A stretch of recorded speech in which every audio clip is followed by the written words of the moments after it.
Hey, hello, everyone, and welcome to the Hardcore Metal Detecting Radio Show. I'm Derek Asklar, and Craig Talley's on the line here. We'll be hosting the show tonight. And our call-in number is 352-504-4170. Going to talk a little bit about today's trip, but then it's going to be on to open lines. Craig, are you still there? I didn't lose you, did I? Nope. Oh, right. Yep, Good. I'm still here. Good deal, brother. Yeah. Well, first, I'm gonna go to you first, Craig, because I don't know if you got out today or not, or what you did. I'm just going to kind of hand it over to you just a little bit there if you have something you want to talk about first, because mine might take a little while. Yeah, we had rain yesterday, and today I did a bunch of yard work. But the day before that, I found a really nice flat button and a weird. It was a perfect three ringer, and it didn't have a patina on it. And it was down about 10 inches deep in the same hole. Oh yeah, you were talking about that. Did you ever figure out why that? You think it was just mineral or something laying on top of it, like I don't know, that kept it from getting? There was a little piece of the tip that had a white on it, a little bit of white, but the rest of it was actually blue. It was. I wonder if it got stuck in clay. Was there any clay around? You know what I mean? To yeah, protect it. it was. It was pretty deep. Yeah. I just, a lot of the bullets I find in the yard are gray. Mm-hmm. Like I don't know. There's a lot of coal and chingers, all those things all over the whole yard. Because I noticed that down here too when I dig stuff like Indian heads. If they're like 10 plus inches down, they always come out. At least down where I'm at, they always come out looking pretty nice. I mean, they got the patina on them, but it's not like really green or anything like that. Horribly. It actually brings out a lot more of the detail when it's slightly green or something. But if you get a coin like 5 or 6 inches down in this sand, it gets baked so much because of the sun. A lot of people don't realize that you can actually bury a modern, like a mason jar, and buried in the sand down here, like, a couple inches down. If it's in direct sunlight, it'll actually age the glass, from the heat, just kind of constantly beating on it. And the coins are a lot like that too. I think that's why I get V nickels that look reasonably good. I mean, you can tell they're V nickels. You can usually get a date off of them, unless you're near a beach or something with that salt water. But, just kind of wondering that maybe in the same scenario, you dug it deep enough, it may have had some of that clay coal, it kind of kept it from aging or tarnishing. It's just more or less tarnished like silver would get, except copper gets green and stuff, but lead usually gets white. I don't know if that was in your yard or not. If you dig down so far, whether you get clay layer, which is actually a good sign because most stuff won't sink through clay. If you have a clay layer on your property, everything's going to kind of stay above it because it's harder to penetrate. One thing it did, and that was I think it's a piece of a furnace or something, a giant piece of iron that weighs about 8 pounds. Mm-hmm.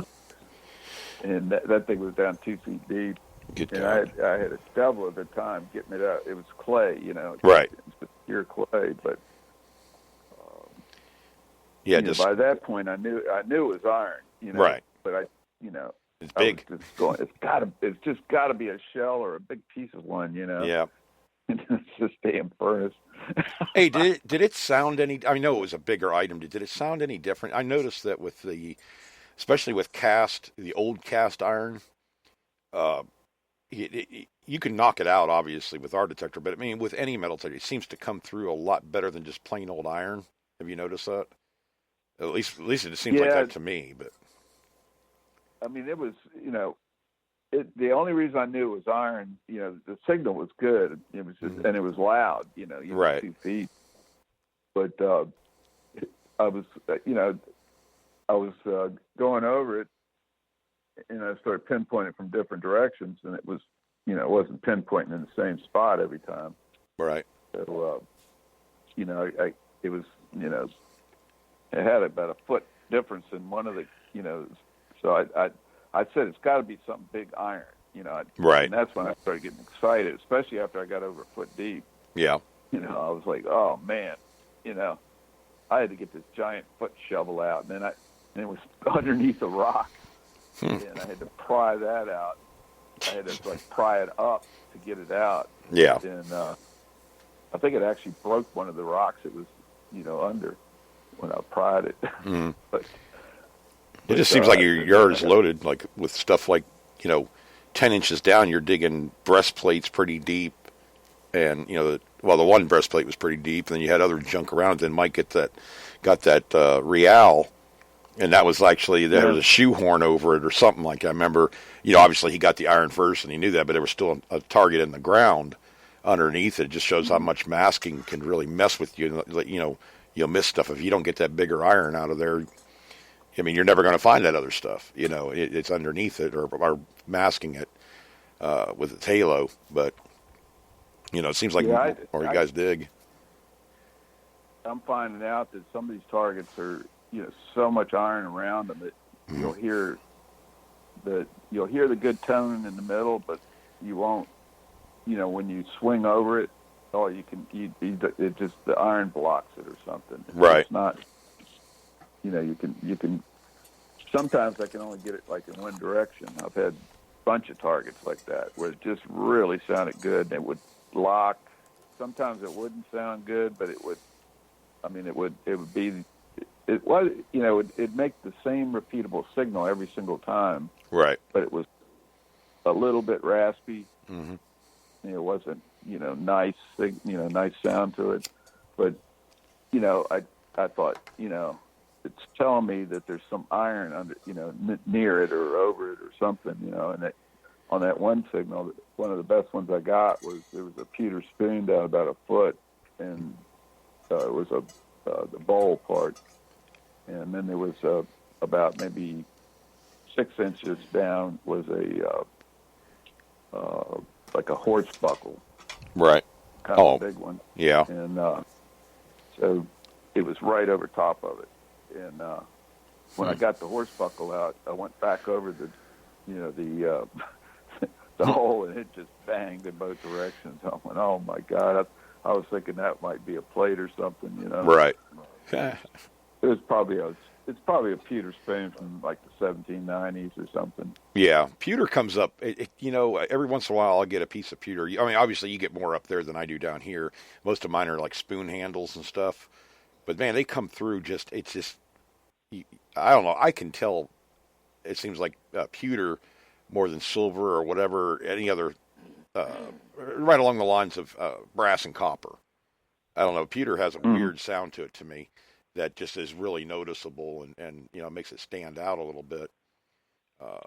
And that's what I was kind of doing today, hunting with Mike and Mark there, kind of doing some different settings and stuff like that. Remind me to mention that too when I get into this, what we did today, because it's going to kind of surprise you even, I think, with what I found out about what we're doing, the way we were detecting this area, at least the way I was, but, that was it was actually really fun. I had a blast. Mike Miller and Mark Hoover come out, and I had a new site. We talked about it the last show.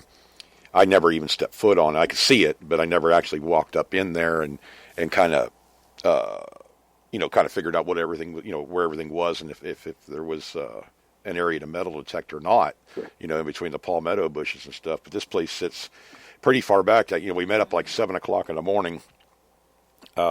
Over at the VFW, and we traveled over to it. They all followed me, but they were glad they did. We got over there, and it's where the blacktop ends, put it that way. It's like a mile back into the woods, but it's on these little, if you want to call them dirt roads, there's more or less cow paths. They'll just cut out of the ground. That's about it. They scrape them. But we got back in there, and Mark was on the phone, and I said, Mark, come on, man, what's going on? And Mark tells me, says, he goes, I was just talking he was talking to his wife. He goes, I just wanted to let her know that Derek brought me out here. These are the GPS coordinates, because if he ever offs me and buries me, nobody will ever find me. It was kind of comical. But yeah, we got back in there. I actually videoed some of this stuff too, just so it's kind of remote or whatever. We have a lot of roads like that in Florida, or especially in Sumter County. When you get into these really small communities, it's pretty much, Pauline remembers time where that's all they had out here, where they just pretty much took a four-wheel drive and made a path, and that was the road type thing. And everybody drove on it that lived back there, so it kind of kept it all knocked down and everything. But we got out there and walked into the site. Now we went into metal detect and to Arrowhead hunt. None of us had ever tried this before, and really didn't know what we were getting into. So we grabbed. Mark brought almost like a clam rake. I'm going to call it, it's like a 4-prong pitchfork that's like, it's bent over to a 90-degree angle. So you kind of got to scrape the ground and stuff. He brought one of those. I brought a probe and stuff, but Mike brought some stuff. And the thing, Mike brought these backpack chairs, like a stool, but it's also a backpack.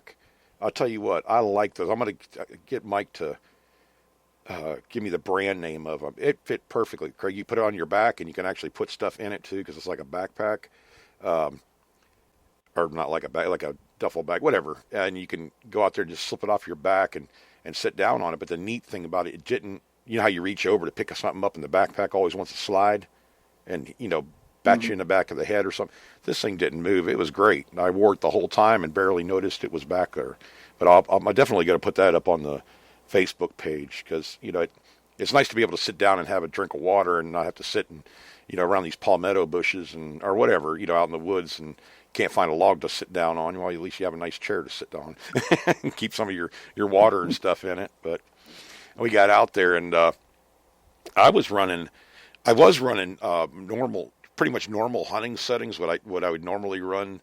But then I went into the discrimination depth on our machine, down to like 6.5 on the discrimination depth. And that's our iron discrimination. Usually we run that at like 8.5 to 9.5, or even higher, depending on the situation. But the one thing I noticed, it was great. I only dug one pull tab. I dug 9 bullets. I think it was 2. I know one for sure, but I think there was 2 of them there that was Seminole Indian round balls. From like early 1800s, or right in that area. What we believe to be 2 Civil War era bullets. I think they're 1 or 2 rings on them. They're like a 38, something like that, about that size, Craig. And then I got some more modern. Everything we dug had, that was old, had that white patina on it. I mean, you couldn't miss them. There was a couple there that I think are older than what we think. I think it may be Spanish-American War rounds. But I think I dug 2 pieces of iron that I knew. Everything I knew was that I thought was iron was. It would give you a clean signal across one way. When you come back, it would give you the signal, and then that spit sound, or that off double beep. All you use the Bliss tool know what I'm talking about, and it was just dead on. As a matter of fact, I videoed live digs of both Mike and me and Mark, and But as I found it, I just started off, and I brought an entrenchment shovel. Thank God, I love that thing down here in the woods. God, that thing works great. I have that. Actually, I think it's a Japanese entrenchment shovel. So it has a longer handle. It's like a 36-inch handle on it, and I just have it, turned over so you could chop with it. Man, I was right there by the waters where the water would have been. Got a couple hits, slammed that thing in the ground, just popped the plug right out, and every time, and I never hit any of the bullets or anything like that. Wasn't even in danger of it. But it was just nice to pop it through, especially when the roots. I was hacking through like 1.25 inch and a half thick roots with little or no problem to be able to get those out, because it's right where these oak trees kind of spread out and all the vines and stuff like that. And that stuff just holds you up down here pretty bad. Mike had a few where he had to get underneath the roots, and it would have helped him with a entrenchment shovel. But he has a Predator. I think it's not Predator. It's got a high serration on it and everything. But when you're going in between those root balls, like they're spanning off different directions, it seemed like he was getting into those a lot. And it would have been nice to have that entrenchment shovel for him to whack through those. But definitely, I'm feeling it. I mean, I know Mark's feeling it too, because he messaged me. I don't think he's going to be on tonight. He says, I'm just going to go kind of chill out for a while. But Yeah, swinging that thing, buddy, I'm getting pretty doggone good with it. And I'm used to usually using a shovel. Uh, but it was kind of nice to be able to rake that thing through. Plus, if I hit there, we do have that limestone rock, um, and we do have uh, flint or whatever you want to call it down here that's inside of those boulders. Like I found that out today. We were talking to the landowner, and that's where if they could bust those rocks, you'd find that really dense, hard material that's good for making points or arrowheads or whatever out of it, scrapers. Uh, so we did find those boulders around and stuff. And unfortunately, we didn't really know what we were getting into. Like I said, none of us had ever arrowhead hunted, but we saw how the one guy was digging his holes. They were actually chopping out like 10-foot by 10-foot areas. And you'd see the probe marks where they were probing. I probably found something or knew something was there. They tapped on it, and then they kind of made a perimeter, try to find any other ones, and they took a whole area out. And now I think they were sifting or whatever. So I know that we're right in the perfect location to do it because of the way the land goes upwards a little bit and where it would have been dry. The rest of it was actually where we were finding the bullets and stuff would have been the very edge of the water. We were finding a lot of bullets through there along into the bushes there. So, but we didn't dig. I don't think I dug a dinosaur, a toy dinosaur. Sorry, guys, like a metal, it had metal on it and stuff. A couple nails, but it was just kind of in with the hole in the hole, or I just wanted to see what the stuff was. It was big enough for me to dig. Old railroad spike, just this weird stuff like that. I think Mark did find 2 round balls, Seminole Indian bullets, and he was the only one to find a Lincoln penny of all things. None of us found any shotgun shells. There was no shotgun shells, which blew my mind. But this place is pretty much untouched because we're digging musket balls at 4 inches. Some of them were just that shallow, and if anybody had been through there, they would have nailed those, pretty good right through there. But that's all we dug. And then Mike, your buddy Mike, Grandpa Mike, he tore it up today. 24 bullets, Craig. That guy, I mean, every kind of round 45s and Seminole Indian bullets, and he tore it up pretty good. He goes, yeah, I'm going to go home. Now my wife's going to say, you went all the way up there just to dig a bunch of bullets, so. But we had a great time. It was fun. I mean, I think we're all sore from it. I think my biggest thing is I've actually been feeling pretty good lately, but I've been taking that conglosamine and stuff like that, and I've actually lost, I think I'm down to 270, we'll say 75, probably near 270, but I've dropped so many pant sizes. I've just been, kind of eating right, but not trying to diet or nothing. But I'm feeling a lot better. I got around out in the woods pretty good. I thought I was going to have a lot more problem. I'm feeling it now in my back, of all things. I don't know. I think it's from swinging that entrenchment shovel. Hunting like abnormal the way that I would have normally done it. But yeah, Mark's feeling pretty whooped too. I think Mike is. But we really worked hard through it. We even walked down. It used to be a lake right there, and it kind of, the water receded off into a really small area. But you could see hog tracks, and there was some coyote tracks. They've seen panthers out there, this and that. But we were hunting right down into that stuff. Never saw any snakes or anything, and we probably should have because we're in a low-lying area. But yeah, it was kind of cool, overcast today, and we just had an all-around good time. Everybody found a little something. I do have to say, though, I have to pick on Mark Hoover a little bit, and I guess he took a picture of the musket ball he found and a couple other things that was in his hand, and there happened to be an acorn in his hand, too, he picked up out of the hole. Well, he got done taking a picture, and he went to slide what he thought was all the good stuff in his find bag and throw away the acorn. That's not the way it worked out. He decided the acorns were bullets, and he threw away the Seminole Indian bullet by accident. Didn't realize it for like an hour. I had to tell him that Mike Miller did kind of the same thing when he to Florida Hunt 4 and brought up an item to me, and he says, I don't know, I've had 3 or 4 people look at this, and they can't figure out what it is, but they think it's something good. So I started looking at it, and I crushed it in my hand. It was or not crushed it, but said it's an acorn.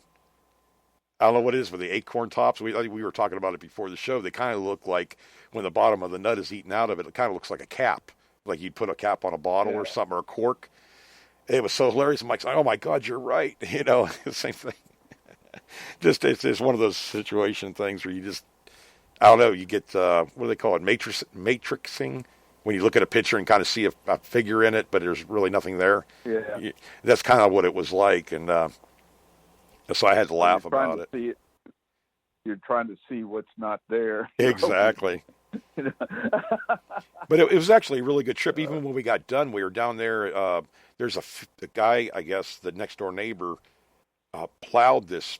I'm going to call it a swamp because it used to be, but low-lying area. It took him I think he said 2 months to take like a 1,000-yard or 1,000-foot area from lengthwise and about, I don't know, I'm going to say 30-foot, 40-foot wide, because he raises deer and stuff. He wants to grow, crops in there in order to feed the deer that he raises them. So he plowed this thing up, and I said, well, that's a perfect location to look for arrowheads. Anyways, it rained last night. We might find at least some shards and stuff like that's what we usually find in fields. But this is kind of like a mucky. Obviously, it was a lake at one time, so it's kind of like the really rich, dark stuff. We didn't find any arrowheads through there, but we did find a 20-foot logging chain that was stretched out that must have been dragging behind the tractor or something. This guy spent a long time trying to plow this or disc it or whatever. It's really hard ground. But we were down there, and Ron, the landowner where we were hunting at, walks down there. Got to talking to him, and he's built a pavilion out there, all brickwork and everything, and has its own ice machine and Coke machine. It's a party, we call it they call it they have a party out there called the Beast Feast, and they cook up, ostrich and bison and venison and gator and whatever. They have a big get together, and it's a big, pretty much party, and but he built this stuff out there so he could have all the friends out and everything, and they have a mobile home out there, but they have all the gun range and the whole 9 yards. Anything a guy would want to do, that's the property to go to, pretty much. So, he talked to us for quite a while, and they're about the history of the place that he knew of, and turns out that he said across from his property there's another 40 acres, and he thinks he knows who owns it. He actually wants to try to buy the property. And he said, you guys come out here anytime you want to hunt. That's fine. Just fill in the holes. And, no worries. Just come out whenever. So it was nice. I was able to introduce them to Mike and Mark. And, they all got along great. So now we have a place to at least try arrowhead hunting. I did manage to find one scraper, Craig, about 2 inches wide, 1.75 inches long. And it is obviously scraper. Not an arrowhead or anything, but I found it. It was really hard. It looked like half an arrowhead. Right. Well, not only that is we had the leaves, because remember, our fall for our water oaks is actually in the spring. They lose their leaves, so we deal in that, and a leaf looks like an arrowhead everywhere. You got to really look for them, because Mark was asking me, well, what am I looking for? So anything out of the ordinary, anything that doesn't look like it quite fits. It could be just an edge of an arrowhead. It could be, it just an off color. Just go down there, pick it up or try to pick it up. If it's a leaf or whatever, obviously you'll know. That's the way I've always done it in fields that were fresh plowed and stuff or disked. What we're really wanting to get into is to dig down, into the side of the banks or something like that to see what we can find as far as whatever, doesn't matter, arrowheads or scrapers or even, shards, whatever they were making them at.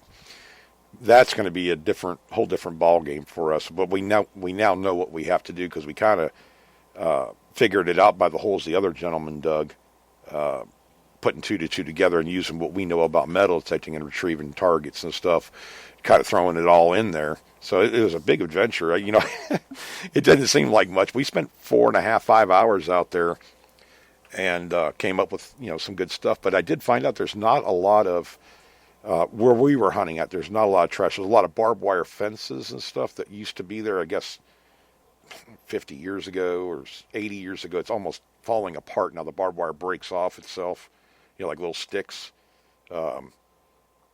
So that messes with you a little bit. It just throws a spit out, but you have to get it out of the way because there could be a musket ball underneath that fence line or something. I dug a few horseshoe nails and stuff,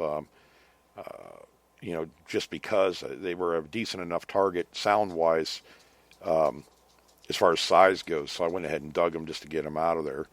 But yeah, I didn't dig much trash. I think I only had about 4 pieces of metal. One was a spike, and I think 1 nail, 2 horseshoe nails, and I dug a big plate, one of those railroad plates, Craig. And I'm glad I was metal detecting. I probably would have impaled my foot on the thing. It actually had a spike through it that had rusted to the plate. It was upside down, and I hit it with my coil, swinging. Banged in it. What the heck is that? I thought it didn't sound like a log or something or a stick sticking up root. And I got my shovel. Or the entrenchment shovel, went to whack the ground or whatever right there, and hit the doggone plate and rattled my teeth just about with the vibration. But I got it out. I thought, man, somebody could have just really. It was we'll say a 6-inch spike through it. So that would have hit you above the ankle bone. That would have been bad deal to have somebody trip on that or whatever. So I was glad I got that out of the way.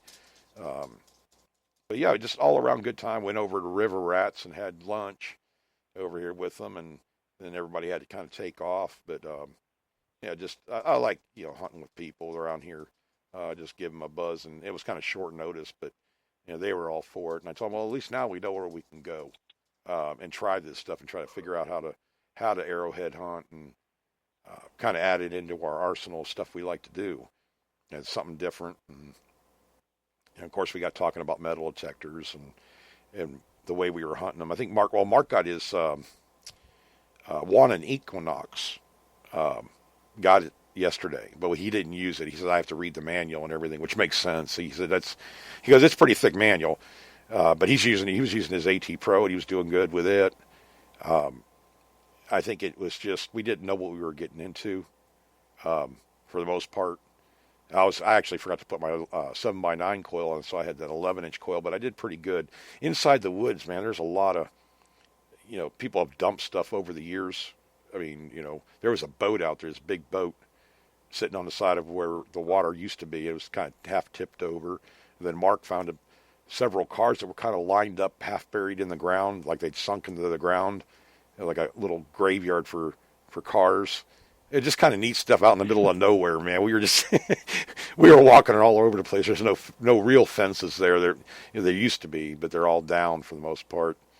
But yeah, all kinds of neat stuff to check out today. So all in all, I think we did pretty good. I found a scraper. That's all that mattered. I didn't think I was going to find anything because you know how that goes, Craig. You go out and you don't want to get your hopes up too high. But Yeah. I figured Mark was going to find. So that's what I figured it would be Mark to find it because he just has that he adjusts very well into different hobbies, whatever. He kind of floats into them. He's able to understand what he needs to do very quickly.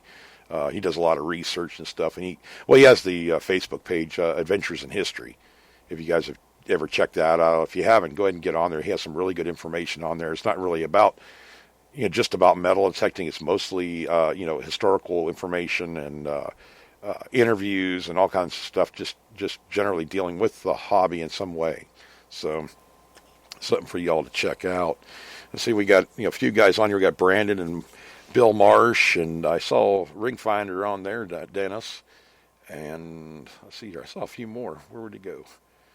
Oh, Craig C is on. Paul is on. All on chat right here, guys. If you want to get on chat, it's pretty easy. You just go to hardcoremetaltechting.com, or I'm sorry, Spreaker.com, and then go to Hardcore Metal Detecting and just click on comments, and you can actually get on chat right here and talk with these guys if you want to, or you can call in at 352-504-4170. And if you have a different topic you want to talk about, or maybe you have some more information for us about arrowhead hunting, it's kind of comical, but I mean, I always like to go into a situation knowing at least a little bit, but the only information I've pulled or kind of gone off of is pretty much you guys' Facebook posts on Florida Arrowhead Finders, I think it was, and a few other artifact addiction some of these different Facebook pages. That's where I was getting my information, and from YouTube. Watching some videos of what you guys do, trying to get myself, kind of mentally prepared how to do this. So it's been kind of fun that way, Craig. Just not even understanding the hobby really and getting into it, trying it for the first time. But I had a pretty good experience. I think we all did. So that's definitely something we're gonna kind of keep in our arsenal of things to do. When we're metal detecting, if we're not finding anything, we could always arrowhead hunt, or artifact hunt or whatever. But pretty neat. You get to get dirty, anyways, right? Yeah. Jeez. I love playing in the dirt. I can't help it. I'm addicted. But yeah. Well, arrowheads are the oldest things that I've ever found. It's like, I think the oldest one I dug was like 11,500 years old. Yeah. And I dug one, I guess, about almost 3 years ago on my birthday, and it was 6,000 years old, I think it was. Mm-hmm. Yeah. It was a stem Kirk, I think it was called. Yeah, that's the one you posted at that white one, right? Mm-hmm. Yeah, that was a pretty cool. I saw somebody in Florida found one almost just like it. And then we were talking to him, the guy today. He lived in Florida. I can't remember what part it was. It wasn't that far away from us. He actually found quartz, big chunks of quartz. And I was like, what? I've never seen quartz down here. I honestly didn't think we had it down in Florida. To find a piece the size of I guess a mush ball or a softball, about that size. And I got to thinking, I've never seen a piece of it. That doesn't mean it's not here. Maybe I'm not in the right area, but he found it when he was a little bit younger. It was just pretty much laying almost on the top of the ground. He just happened to see the glimmer of it and picked it up. And I said, maybe, the Indians traded in stuff, beads and I'm sure arrowhead making material, different kind of rock. And the rivers acted as kind of like a highway. And where I'm at, the Withlacoochee River runs around this area, not real far away, a mile or so. And then we have the little Withlacoochee River that runs on the other side. So, and they're spread out a little bit, but anytime you have a river, there's stuff being moved on it, sometime or another. So maybe that's where that came from. But I didn't know that inside this rock, some of these big rocks down here, these limestone rocks, there is deposits of flint, or a flint-like material. And that's what they would make their arrowheads out of. Some of these tribes would. And they could be different colors. Some of them are just, almost see-through. In some states, you can hold them up to the light and see through them. A lot of ours are like a white with a red, not red dots. The mineralization in the I guess in the arrowhead when they napping it off, it turns out to have red in it. I've seen a lot of those down here, and if you find a black one, I haven't seen very many black ones, but I've seen some brown, like wood tone. It's almost like it was, I guess it could have been petrified wood, but it's almost see-through. It just, you almost could see the light through it. It's really neat looking. There was a guy around where I live that found an 11-inch point. And they said it was some kind of a tool, but it looks just like a spearhead would look. I mean, really sharp and almost perfect condition. And he found that around this area. So I know we have the activity. This is actually predating Seminole Indians. This is probably more Timucuan Indians, or and I'm trying to remember the names of the other tribes. That's another thing. We're kind of clueless on what we would find. So everything's kind of like a bucket list for the first time, finding it and trying to research it. It's going to be kind of a whole different ballgame, a whole different kind of history we're saving. Oldest relics I've ever found anyway. So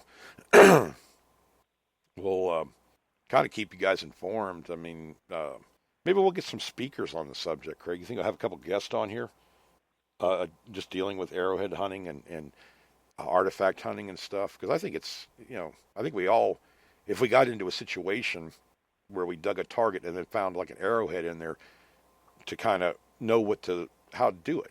I know some of it's with these probes, essentially made out of a CB antenna, a heavier duty one, and I've seen several of the guys that would drill holes in the bottom of an old shovel handle, wooden handle, and then epoxy those in and make them, I don't know, about 10 inches long or so you can sit there and probe the ground. And what I'm gathering is the guy that was out there before us probed the ground and probably mark where he is getting hits or where he's hitting something solid. Like it's almost like bottle hunting. You're waiting to hear that sound, feel that sound in your hand from tapping on a hard object like glass or scraping against it. But he would mark. I think he was marking that area. He'd keep on doing that probe thing, and then about 10 feet away, work his way over until he had like a 10-foot by 10-foot area where he'd found a couple targets maybe, and they would dig it out. I think Mike said it looked like it was a pretty big area, but they would be right next to each other, boom, boom, boom, right straight down the line. And they'd have 4 or 5 guys out there, I guess from what Ron was telling me, the guy that owns the property. He would see 4 or 5 guys go into the woods out there, and they were working together to try to find the stuff. So it kind of giving me an idea of what I need to do. And Mark had the right idea with that. I'm calling it I don't know what I'm just going to call it a rake because I can't think of the name of it. That prong thing that looks like a pitchfork with the forks bent over. He had a good idea with that because you can rake right through that along the shoreline where the shoreline was. If it's because of the sand, you can kind of rake it through there, maybe pull up something too right along the waters where the water's edge was. Because even you said that last time, people find a lot of arrowheads through there like that. So I think we all had the right idea. You don't even know what that area looked like thousands of years ago. Right. I know where that area could have changed a lot over the years. Oh, and it did. I was telling Mike and Mark the same thing. Down here, there's a lot of places you look around this county where there used to be like farm ponds or bigger ponds, lakes, whatever. They're dried up or damn near dried up. But we have one Orange Lake right here in Bushnell, back where Pauline used to live. And matter of fact, they had airboats, they still do, right behind this neighbor has them right behind his house. But right there was the water 25 years ago. Now you can't even see the water. It's way out there. It's all you see is cattails or whatever, swampy area for I don't know, it's farther than the eye can see. So that tells you how much water receded over the years. And they've been pumping water out of Florida, for fresh water, sending it through the little pipelines and stuff. And it's kind of dropped our water table down, plus the drought. But even way back, I could see on maps, or survey maps, where there was actually a lake in a particular spot. And it's not even there anymore. It's all, they hay it, they're driving tractors over it. It's not even soft anymore. So that's the kind of the area this was. Actually, during Irma, the hurricane, Ron told me that the water came all the way up to it's like a 30-foot past where you would obviously see where the water used to be, and that's when they opened up the dams with the Lacoochee River to drain off some of the water because our river flows north. All the people down in Pasco County were getting flooded out. Because the river was backing up because of the dam, so they opened the dam up, and that brought the water level up everywhere. I have neighbors that had water up to their back doors, and when the water receded, then they had a bunch of dead fish, believe it or not. So they, it comes really close, but it was really neat to see that, or to hear him say that, because we knew about where the water probably would have been, for sure. It's going to be up on that little ridge. It's not much, but for Florida, it's flat pretty much flat. So anytime you can find a water level during a flood, it tells you about where it would have been, 100 years ago, the way I look at it anyways. But it, we got a lot of information anyway. I mean, we kind of figured stuff out. It's nice to be able to have a couple of people there doing the same thing. Like, Mike and Mark are there. I can bounce ideas and they can bounce ideas back at me, and we can kind of figure out a game plan to hit that area properly the right way. As far as, artifact hunting. Metal detecting, we did pretty doggone good. I figured there's a lot more. Mike finding 24, I found 9. Mike was on fire today, man. Every time he turned around, he was finding a rifle bullet or these old, they got to be Civil War era. They're just white patina, and it just has all the right characteristics of a Civil War bullet. We got to clean. I have 2 of them myself, and I'm going to clean them up a little bit more. I wouldn't normally do this, but you can't really, they got like this incrustation on them. it's like the sand, I don't know, bonded to the bullet a little bit, but along the edges you can see all the white of the lead, how it's aged. So I'm thinking these are Civil War bullets, or at least in that time frame.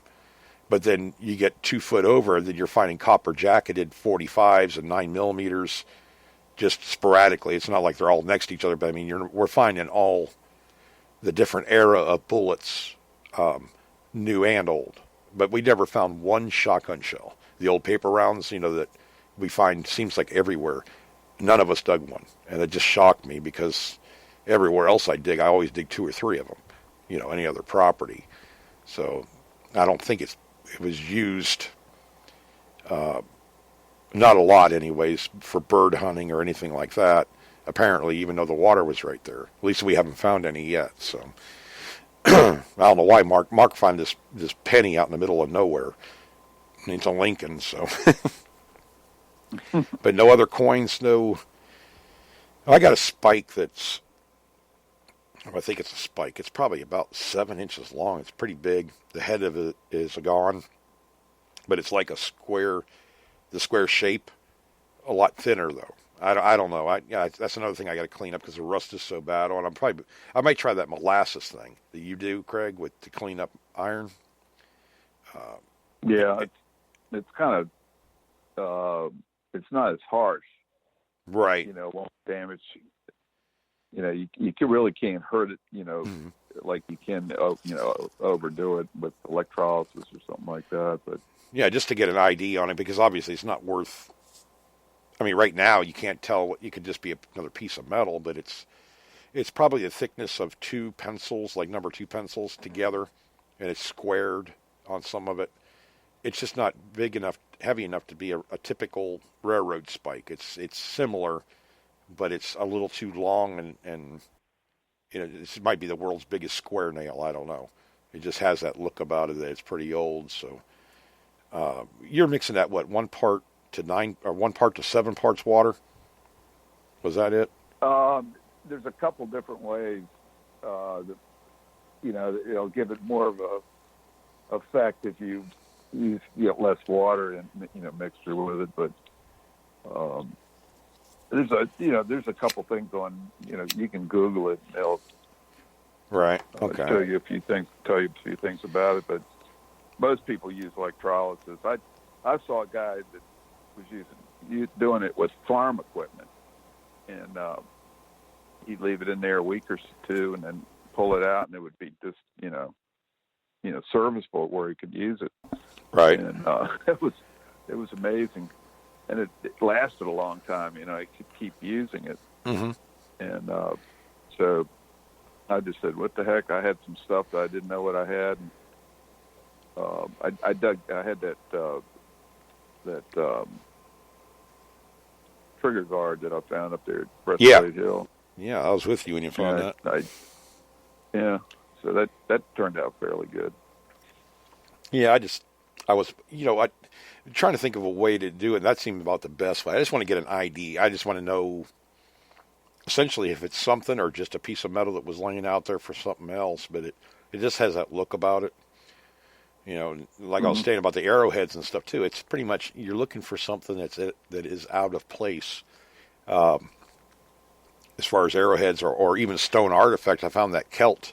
It's almost like a tomahawk top or whatever up in Ohio, and it was a fresh chisel plowed field, but there's rocks everywhere. I mean, whatever made me look down and when I was metal detecting it and looked over and saw this thing sticking out of the ground, it just looked totally out of place. And I honestly had no idea until I picked it up and actually started knocking the dirt off of it that it was actually what it was. And I put it up on Facebook to get an ID on it because I don't know anything about it. I'm, totally clueless as far as Indian artifacts go. And it turned out that the guy said it was anywhere from 500 to 2,000 years old. And the item. There was 3 guys, and it seemed like they know what they're talking about. They said that the material it was made out of was not from the U.S. It looked like it was from Europe because of whatever reason, the way the kind of stone it was. So which I thought was really cool. I mean, finding one that's they don't even believe is from this country. I thought that was really awesome. But that's what kind of got me hooked on it. Didn't realize that. I guess I never put the two and two together. I mean, if I was out metal detecting, that's what I was doing. Uh, I didn't really care unless I came across the bottle or whatever. I wouldn't even worry about it. And then in the last, I don't know, 4 or 5 years, if I hit something like a bottle, I'm digging for bottles. Then I'm going to try to find. That's where that probe will help out. And I never thought about bringing one with me. But if you find a bottle in the ground, digging a target, and it's an older bottle, and you want to see if there's any more there, take that probe and just slide that in the ground. When you tap that glass, you'll know it. It's not going to be like a rock. It's going to have a feel to it. And practice in your yard too. I mean, you could practice, bury a bottle, just a beer bottle or whatever, just to get that idea of what it sounds like, what it feels like to hit glass. And you could actually turn your metal detecting hunt into a bottle hunt in a heartbeat. You don't even have to worry about digging it, if that's what you're after is bottles. Arrowheads are kind of the same way, a little bit different of a sound or feel, but it's obviously not just a typical old rock most of the time. You could tell the difference in the way it sounds or feels. I told, Mike and Mark both brought probes, like we use for metal detecting pop coins, and that actually would work. You could take that probe part, the metal part of that, and even a broom handle or a rake handle, one that's broken, cut it off square, drill a hole that's just big enough to fit that steel part of that rod in there, and epoxy that bugger in there, and that way it's like a walking stick thing. That way you don't have to bend over and keep on probing the ground. It'd kill your back after a while. And just if you get into bottles where you could use that same thing and just it's lightweight and you pretty much take it out of the car with you over to where the general area you're going to be hunting. Just leave it there until you might need it. But yeah, that's what I'm going to make. I should have made one, but the days shoot. Craig, I haven't been out detecting in 2 weeks, 3 weeks at least, and I'm feeling it. I'm pretty whooped. But Mark, I didn't feel so bad when Mark told me because he's pretty much with it too. I mean, he can get out there and hunt for quite a while. So can Mike, but. I was glad I wasn't the only one that was tired because I've been told Pauline, I said, I haven't been out in a while. I'm going to be sore as heck, but I'm not really that bad, not considering I was swinging that entrenchment shovel like a samurai warrior today, like Craig Talley does.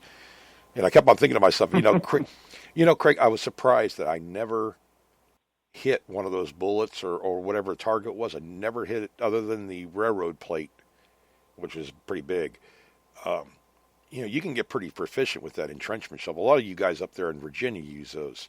And I don't use them in fields. A lot of times I'm in fields or somebody's actual home site. So I don't want to really use that in their yard, but out in the woods and in place. I rarely use it in my yard.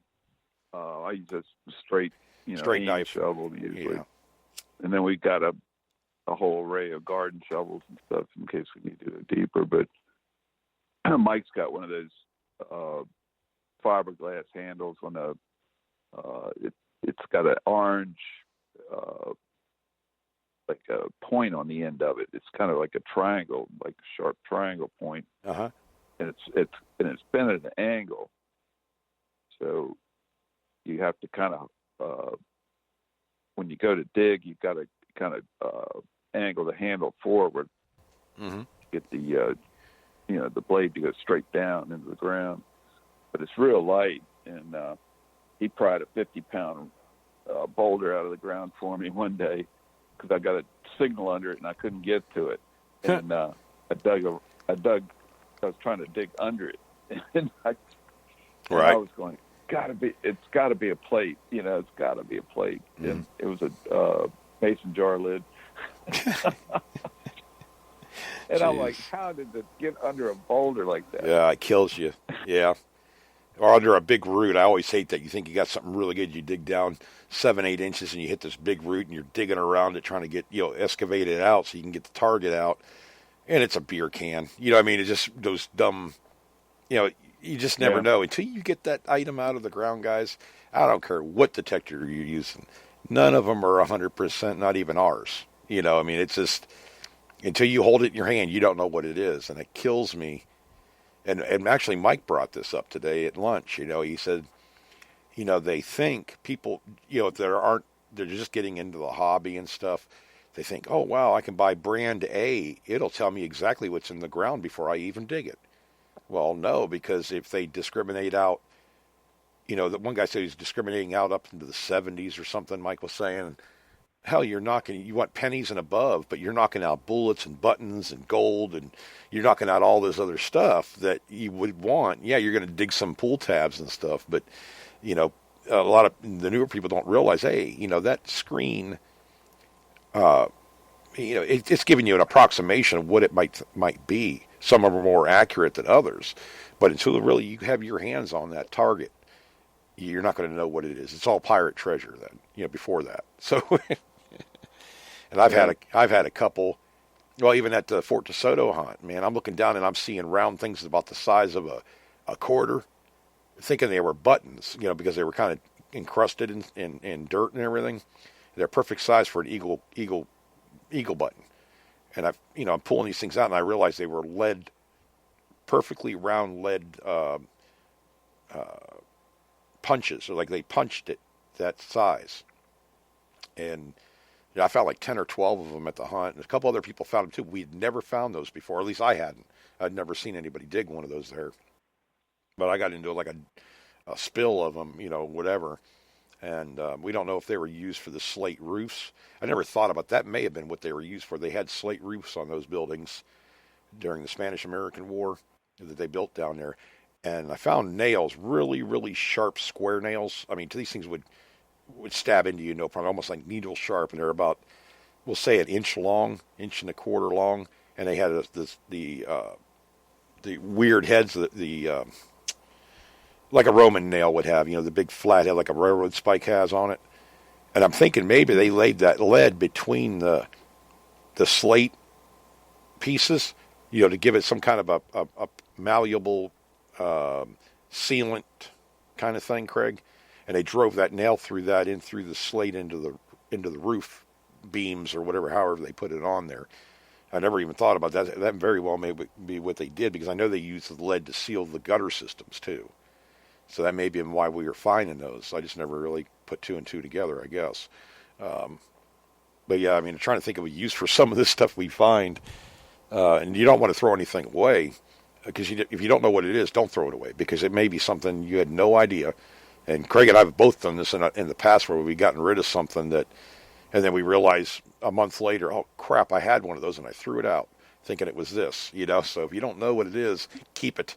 That goes with Indian artifacts or arrowhead scrapers. If a scraper fits in your hand, I've told people, keep all your brass. Brass. Bring it home and look at it. Or, if you're not sure, put a picture up on some of the relic sites, and somebody will know probably. It happened when I went up to Tennessee, Craig. I'd been beach hunting down here. I went up to see Bill Pendergrass and Tom Bunch up there in Murfreesboro, or right in that area. And I was dumping my find bag out in the morning because I hadn't done it, just the odd shit that I found on the beach. And I walked over to get something out of the truck, and I think it was Tom Bunch that came up to me and goes, "Hey, do you want this?" I said, "What?" And he goes, "This thing." I said, "This is a chunk of aluminum, man. I found that on the beach down there in Florida." He goes, "No, look at it." And he started rubbing on a little bit. It turned out to be a little pendant, a fish pendant, and it was silver. And I didn't even have it was in my junk pile. I mean, I missed something. And usually when you dig something that small, you're kind of looking at, I think it's a stud earring or something. I didn't see it, but he did. It was a small little pendant. So you can misidentify something, especially depending on how bright the sunlight is, or you don't have enough light. Brass and copper, I be real careful with, because it was, it could be anything. It could be a decorative. They used a lot of brass or copper plated stuff too. Find a lot of spoons and knives and mostly spoons, baby spoons. I find those, it seems like all the time, the ornate ones. And you just don't throw stuff away, guys. Believe me, you're going to kick yourself in the butt when you find out what it is. Yeah. Oh, Craig, I know what I was going to ask you. How do you? No, I'll have to take a picture of it and send it to you, obviously. But these 2 or 3 bullets I have are encrusted in, like, I want to say it's some kind of limestone mixed with sand. It's almost like a concrete on it. if that makes sense. Not actual concrete, but that look about it. Um, Mm-hmm. how would you clean a lead bullet or a piece of lead that has that on it? Is there a chemical, or do you think that molasses would work? I don't want to take the patina away from the bullet. Usually, you don't see that on lead bullets, except the modern ones. But they usually what we did was, put them in ammonia for maybe a minute or two, and then just brush off the dirt. And Yeah, usually if there's a white patina on it, it'll leave it on there. But good. that's all we ever had to do. We never had to really, maybe scrape a little bit to get some of the harder dirt off. But usually it wouldn't be. I've seen bullets that are kind of rough looking, but I don't think they're from the Civil War era. Oh, okay. Yeah, I'll just have to. I'll take a picture. They just because Are these pistol bullets? I think they could be pistol bullets. They definitely are not. They're not modern like we would know. Time, if they have like instead of like they'll have like on the bottom of the bullet, it'll have like a little lip, and it'll be flat inside, but it'll be just a tiny little lip. Okay, now on the back side of these, these are kind of, they almost look like a miniature, in a way, a miniature three ringer. They got that hole in the bottom of them. They're, I'll have to take a picture. It's hard to explain over here. Is it very shallow? Yeah, it's a little bit shallow. And they look like, I'm going to say, it's flat across. It's not concave. I mean, it's not yeah, it's not like it slightly has an inner. It's not like a funnel going in.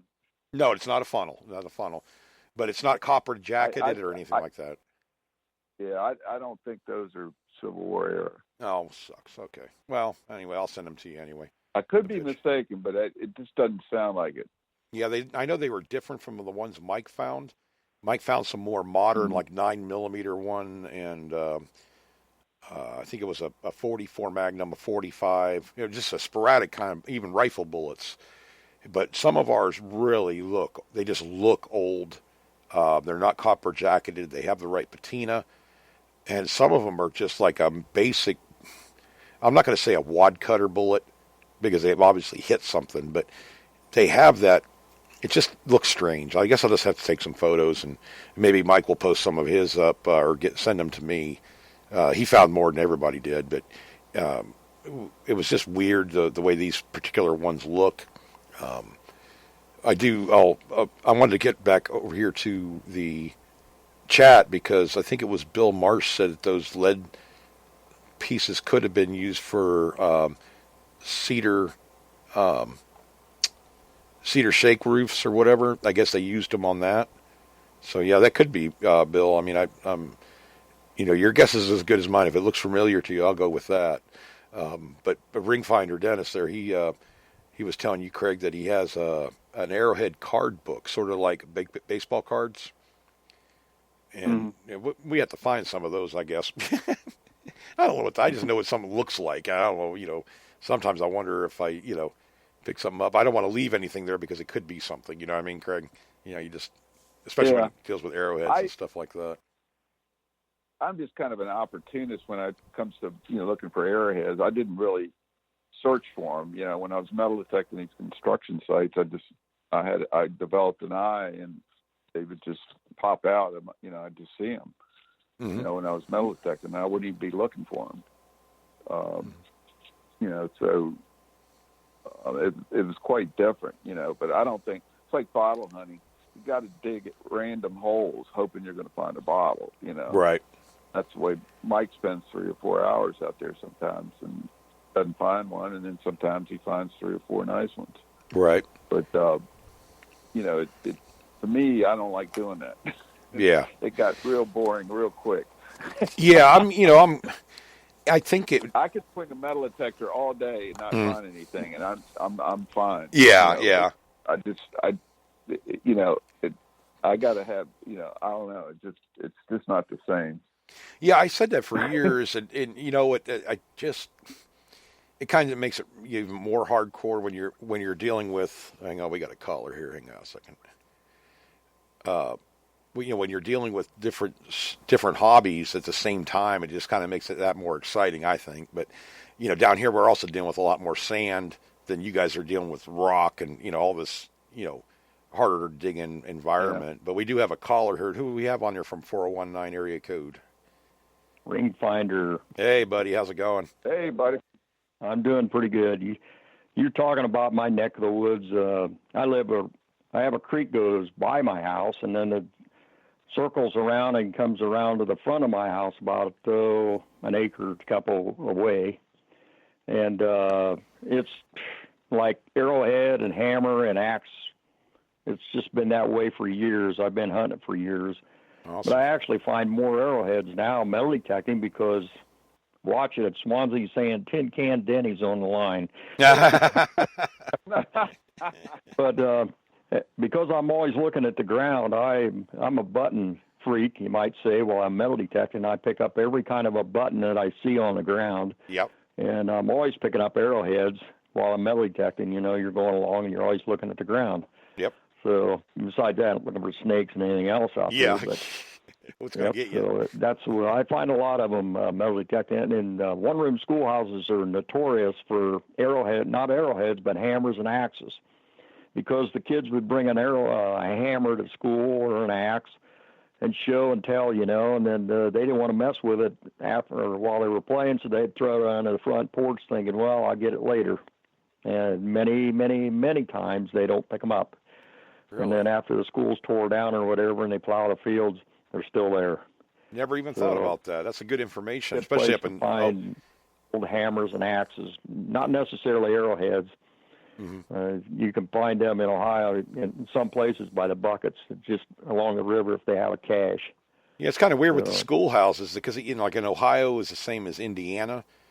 You just drive up a country road and all of a sudden there's a brick schoolhouse. Then you drive another 5 miles, there's another one. It's kind of weird the way that is. I thought it was kind of neat in a way. It's every 2 miles. There's this one-room schoolhouse. They started Section 16, and that was designated by the United States government in the 1700s, that every 2 miles in Section 16 of each township there will be a schoolhouse. So really, that's the way. And I look for the ones that aren't there because anybody and his brother can find one that's standing. Right. It's the lazy guys that don't go every 2 miles, get out, walk the four corners, and see where in the heck the school is at. And they weren't always brick; they were wood also. Right. Yeah. I hunted with Tim Glick just south of. He lived south of Columbus, I believe, and we hunted an old schoolhouse site. And you'd see he said we'd come into the field, and the first thing I saw in the plowed field, you start seeing a red brick here or whatever. You knew something was there. He said, "Oh, this used to be a schoolhouse." And I don't remember he'd been hunting it, but we did find a few things there. But that's like kids were notorious for dropping stuff and toys, and I'm sure every implements like you said. I mean, there are probably tons of them in there. I know he said he dug a bunch of stuff out of those schoolyards. One-room schoolhouses where the kids went to school.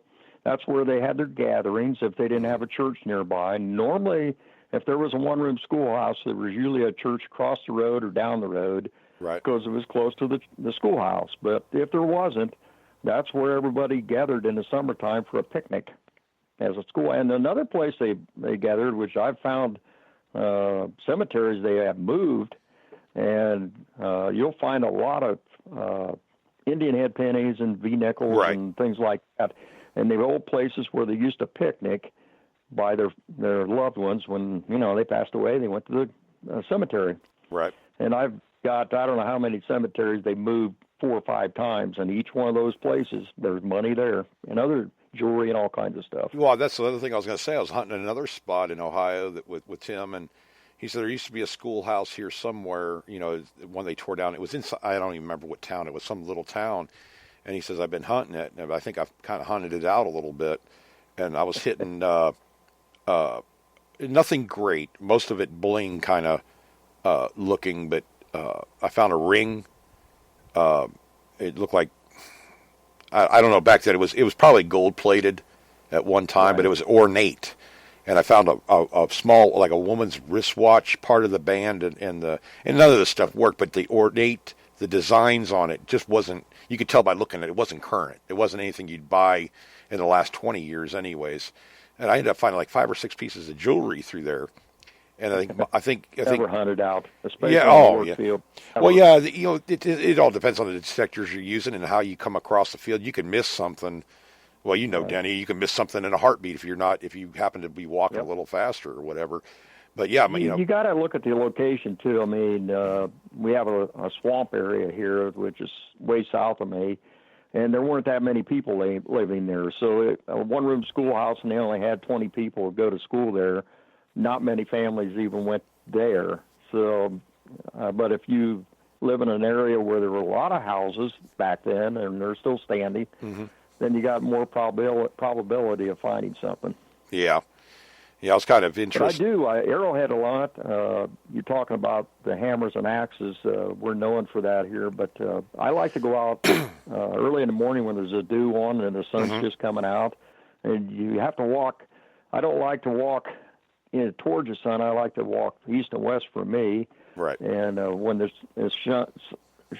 sun is shining back from the west going east, and it's time to quit for me because I can't see the flint laying in the ground like I like. Yeah, the to. glimmer. Actually, a hillside's a great place to hunt. And looking up the hill, you can really see the flint.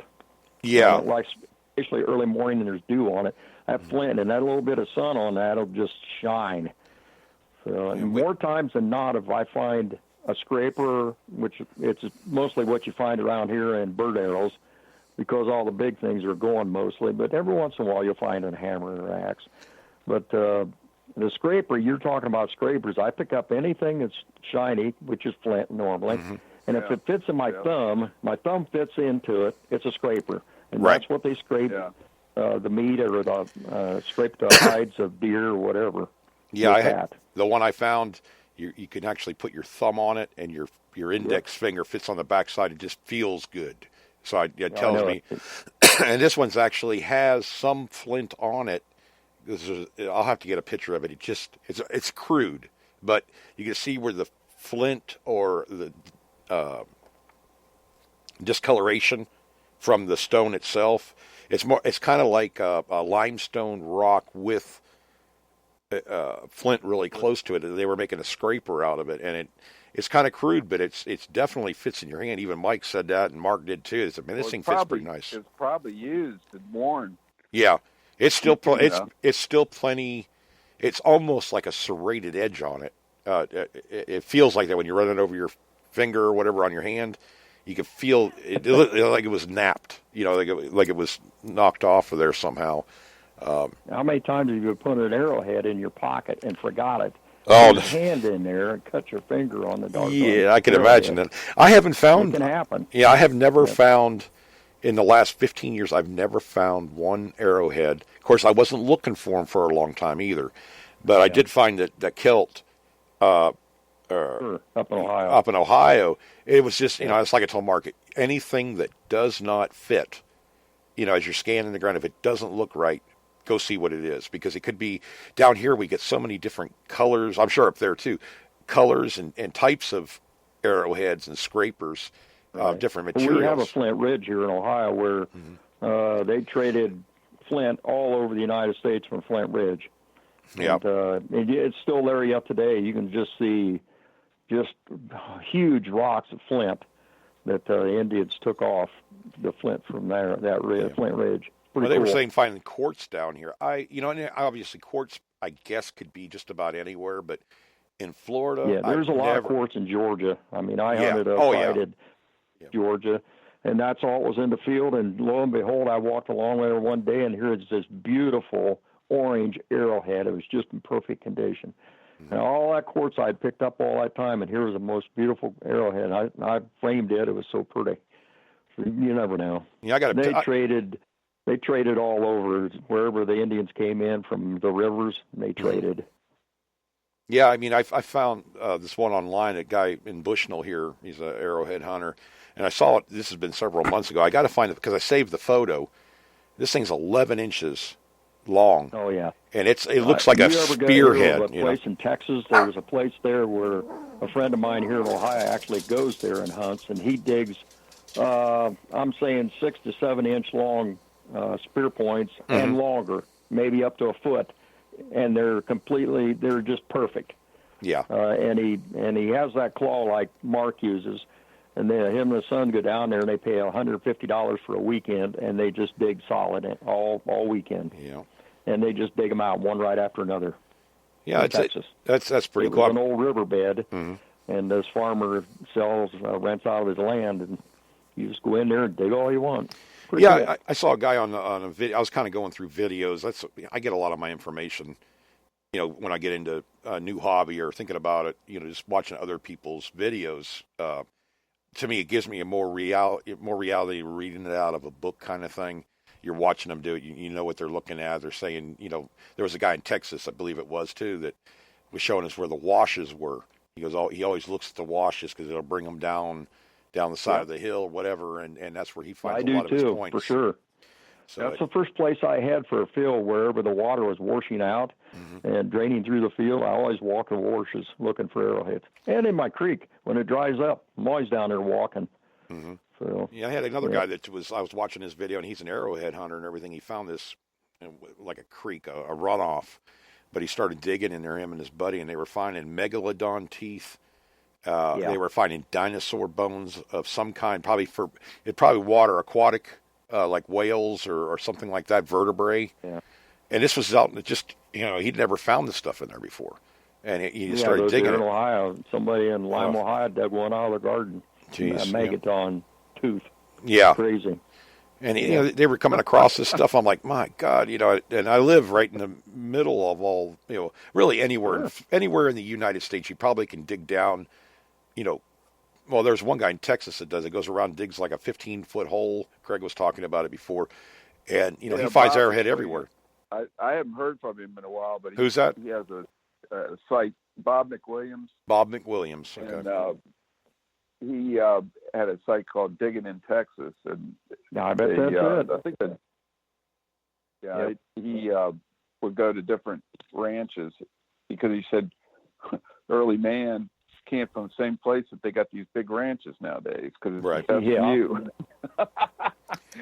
But the guy was amazing, they dig down 15 feet with a backhoe, and he had these big screens, 4-man screens, and guys would, come from all over the country. Sure. To dig there, and the information he'd gleaned over the years about early man was just fascinating. I could listen to that guy for hours. Yeah, definitely. Craig, they go ahead. Probably know as much or more than most archaeologists do. Because they've been doing it for so long. Yeah, it's like Denny here. Denny told me more than what the archaeologist did. I'll tell you a place.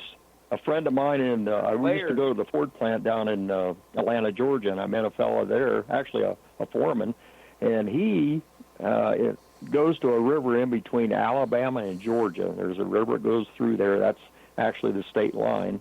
And when the tide goes out, or they have a dry spell like they've had for many years now, but not now, you could actually go down the riverbed and see the dark spots in the sand, and that's where the Indians had their campfires thousands of years ago. That's cool. Still in the riverbed. Well, yeah, that's definitely what I was seeing when in these videos. Have you heard about those mittens or middens, or where they had the rocks where they used them to heat up the rocks and make like bread, and then when they would lose their ability to absorb the heat, and they would throw them away, and they would be in these big piles. And that's could be. I mean, I've got a rock here at home. I keep on top of my rose bush box, in the wintertime. And power guy came in. He said, "Where in the heck did you find that?" And actually, I found out later it's a love rock, or actually it's a burial rock. It looks like a heart. And they say the Indians made these and put it in a burial area. I found it in the creek bed behind my house. So there must be a burial. And there are 2 Indian burial sites on the creek that I know of. Well, So I got a question know. for you, Denny. Actually, I got a couple for you, but this first one deals with the rocks, boulders, or whatever. I found one today, and Mike and Mark both saw, and I should have taken a picture. Next time I go out there, I'll take a picture because this thing is like about, we'll say a foot and a half long, about, I don't know, a foot wide. But the thing that's crazy about it, it looks like two different kinds of rock, and it looks like they were bonded together somehow. I mean, I don't know what millions of years, but it was in a creek or in a riverbed. It's just been rolled, tumbled over the years. If it's a tide going in and out, it's just going back and forth, and the sand's wearing it down. I found you find those, but they might have used them also as a rolling pin. You don't know. Well, this thing's kind of big. I didn't carry it out of there because it was. It's probably about 25, 30 pounds. It's not like it's a little thing. But the thing that was neat is like where you think that the reason I think that they were bonded together somehow or melted together, I don't know, is there's a space like you laid a flat rock on top of another one that's a rounded rock. There's that gap in there, and it's just like they're definitely connected because I tried to. Maybe and they used it for grinding or something. Yeah, who knows? I'm thinking maybe. My buddy and I carried about a 25-pound rock out of a field. It was a grinding stone, huge, and it was hollowed down. You could see where they had ground on it. I have it in front of my house now with a grinding stone. God, you're gonna make me go back there tonight and pick that thing up because I turned it over. I would. It's about. When I first time I was out metal detecting, and I didn't even really give a hoot about arrowheads back then. And one of my buddies, I was out helping him farm, and I found this beautiful green hammer out in the field, and I said, "Can I keep anything I find in the field?" He said, "I suppose you found an arrowhead." We got buckets of arrowheads. I said, "No, it's bigger than that." And it was a hammer. And I gave it to him, and for years I'd drive by and you'd see it stuck in between the corn crib slats. I went, "Oh my gosh!" Really? No, I don't know whatever happened to it. So I mean, what are you? It's crazy what you do. But when I first started metal detecting, I went in this one-room schoolhouse and I found this really neat small axe.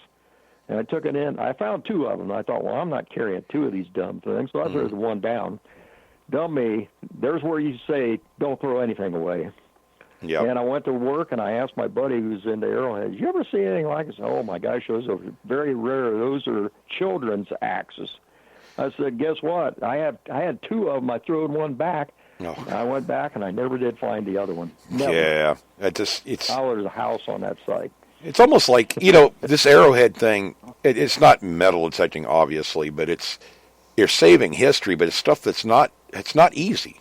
I mean, yeah, you can luck out and find them laying on the ground, but if you're digging for them, there's some skill into that, knowing what level they're at and everything. These guys, it just comes with experience, I'm sure. But what I did notice is when they were digging, they had the hole dug open and they were working the sidewalls of these holes down here, is that every time they came up on an arrowhead or some kind of item, there was always a darker ring around it. Like I don't know if it's mineralization or what it is. It was a tell, Water going to it, and then it just makes a dark streak around it. Sure, just like your bullets. Mm-hmm. I mean, if you go down in fields that you find your bullets, you'll find, if you're deep, you're going to find something around it, sure, or even a plate or whatever you dig up. Right. I mean, the condensation off of it, sure. Right. I kept on looking around because the thing is that it's limestone rock, I call it, but we call it Sumter County rock down here. But I guess inside of these things, with these bigger pieces, they could bust them somehow, and that's where they would find the flint or that flint-like material that they can make arrowheads out of. I didn't even realize that. I was telling Craig, with the machine quartz. quartz. I live in the Shenandoah Valley, and it's nothing but limestone, and it's mixed with quartz a lot of times. You pick maybe that's what big nodes of it. Yeah, that's what it's like. I said a node of it. I have a piece out here that I found when I was metal detecting. I'll get a picture of it. I need to get some of this stuff up online. It's been such a crazy couple of months for me. But I have a piece sitting right on my porch right there because it looks like it was, I call it a chopper, because it fits in your hand. This thing's about 3 pounds, but it has a heck of a aggressive kind of, it looks like an edge, like they napped it that way to make it that way so they could chop off fish heads or something like that. It was a chopper, and that's why or I kept. Hoe. Well, yeah, yeah, also. yeah, it's kind of a weird They shape. wrap one like that on a stick and make a hoe out of it. They'll work the fields. Yeah, because it's not a normal shaped rock that I've seen down here or whatever. Right. It's actually got a real usable shape to it, and I don't know. I guess I can. Some people could see this a lot easier. It's like finding an arrowhead. Some people have the eye for it, and I've kind of developed mine because of finding that that kelp. A couple of years ago, I find myself looking to the ground. But you're right about the early morning dew on the fields. It rained last night. We didn't have a lot of sunshine today. It was overcast, but it was nice and comfortable. But yeah, that's the way I've always heard they do it down here. A lot of the people do. And I start finding shards and everything.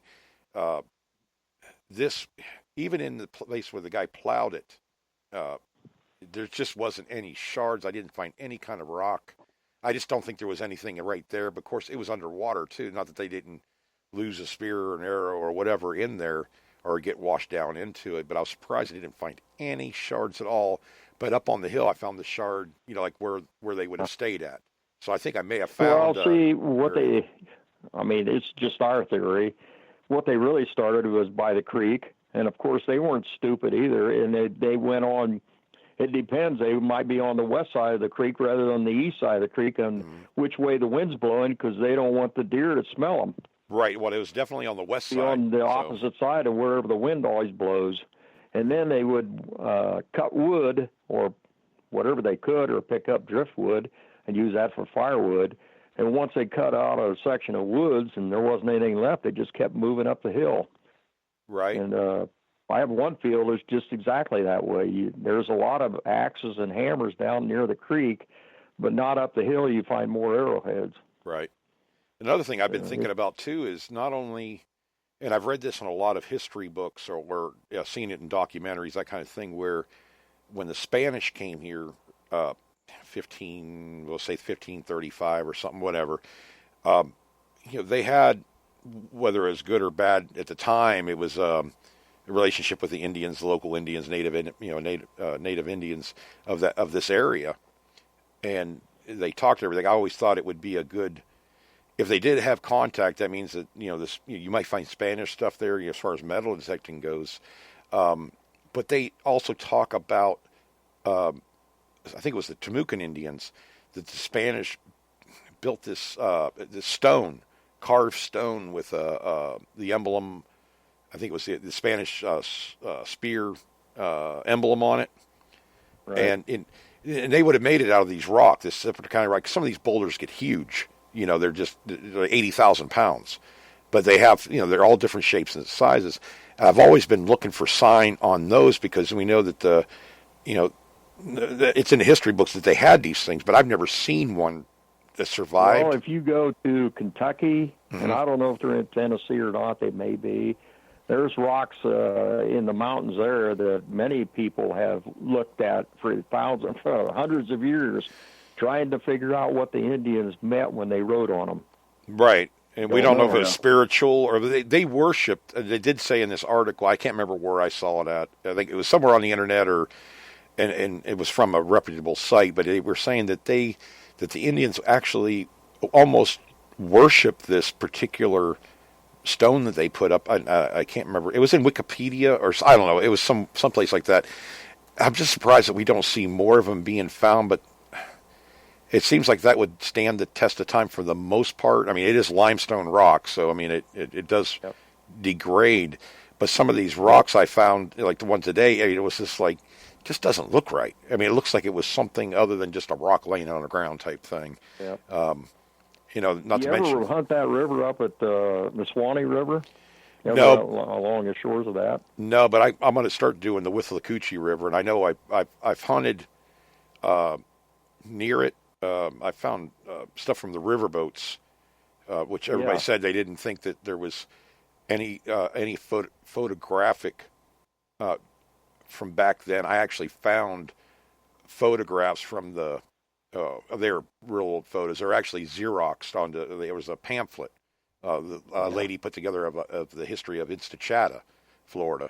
which runs along the width of the Coochie River for the most part. Where do you live at down there? I live in Bushnell, Florida, but I'm out by Nobleton, Florida. Really, I'm 12 miles from Bushnell, so I'm right along the width of the Coochie River. I know in the chat room if Mark was really a mermaid. Mark's book right now. Mark's over there by the mermaid, where the mermaids used to be. That's where he has his hunts. Yeah. He Mark is Mark Hoover. He's with us today. He said he's whooped. He's going to bed or relaxing or whatever. And we stopped by over at River Rats. There's a restaurant right there. It's right across the river from me. And even looking at it, you could see where the water line was.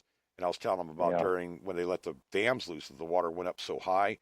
But I've never actually metal detected along it. I don't know what they're funny down here about the laws of it. I'm trying to find a couple people that I can kind of get together with and take them out detecting on their own property that butts up to the river, because I know there's some hills. I know there's some perfect locations for that something would have been there, because it was such a beautiful area anyway. They would have taken advantage of it. But even with the restaurant we were eating at, they have a huge lot. It's all dirt lot. There's old houses on there and everything. And I'm like, man, I'll talk to the owner, because I know the owners of the place. I'm going to see if I can get the guys. I've done that in St. Petersburg. Yeah. Right out by a barn, the guy says, I always hunt around the barn. The guy says, Denny, I tore that house across the street down. You might go over there and look. And I found the biggest sleigh bell you ever saw that wasn't tore up. Yeah. No, I think it was a number 11, the biggest one I ever found. You never find them in Ohio. The plows always hit them. Yeah. You find the small ones, the number ones, but you never find a 10 or 11. Yeah. So that's pretty cool. Yeah, I just, you never know what you're going to dig up. It's like I said, you can have the number one detector in the whole wide world, but it's not going to tell you what the item is. You're going to have to get it out of the ground to look at it, because I've seen, and I think Mark was talking about that too. These guys I don't want to dig any, I only want to dig pennies or coins or whatever, which is up to them, but they don't realize all the good stuff they're missing that fits into that range of stuff you discriminated out. And I just dig anything. You talked about something you found in the field and didn't know what it was, and you was ready to throw it away. One of my first finds was at an old log cabin site, not more than a mile away from me. Mm-hmm. And the lady next door says, Denny, you should hunt that. I always find Indian head pennies out there. Sure enough, I found, the guy must have had a shoebox full of them when they tore down the house and plowed the fields. They were everywhere. Yeah. But one of the things I found there, I thought was a washer, because I take everything out of the field, throw it in a bucket, and so I don't have to hunt it again and pick it up again. Mm-hmm. And I picked this darn thing up. It looked like a washer, and I brought it home and started looking at it, and it was 1865 Laws and Flags Civil War token. That's cool. That is very cool. So that's what I always tell people, and I show them that coin yet, or that token. I still have it. And I said, here's one of the things I was going to throw away. Shame on me. Mm-hmm. And I kept it. Thank goodness. Yeah, I saw Mark. You never know. Yeah, Mark was digging, and he says, I went over. I think I got it on camera, because I was filming these guys and myself when we were doing live digs, and just to see what the heck we found and everything. He found and I thought it was a half dime. It was that size, but it was a washer.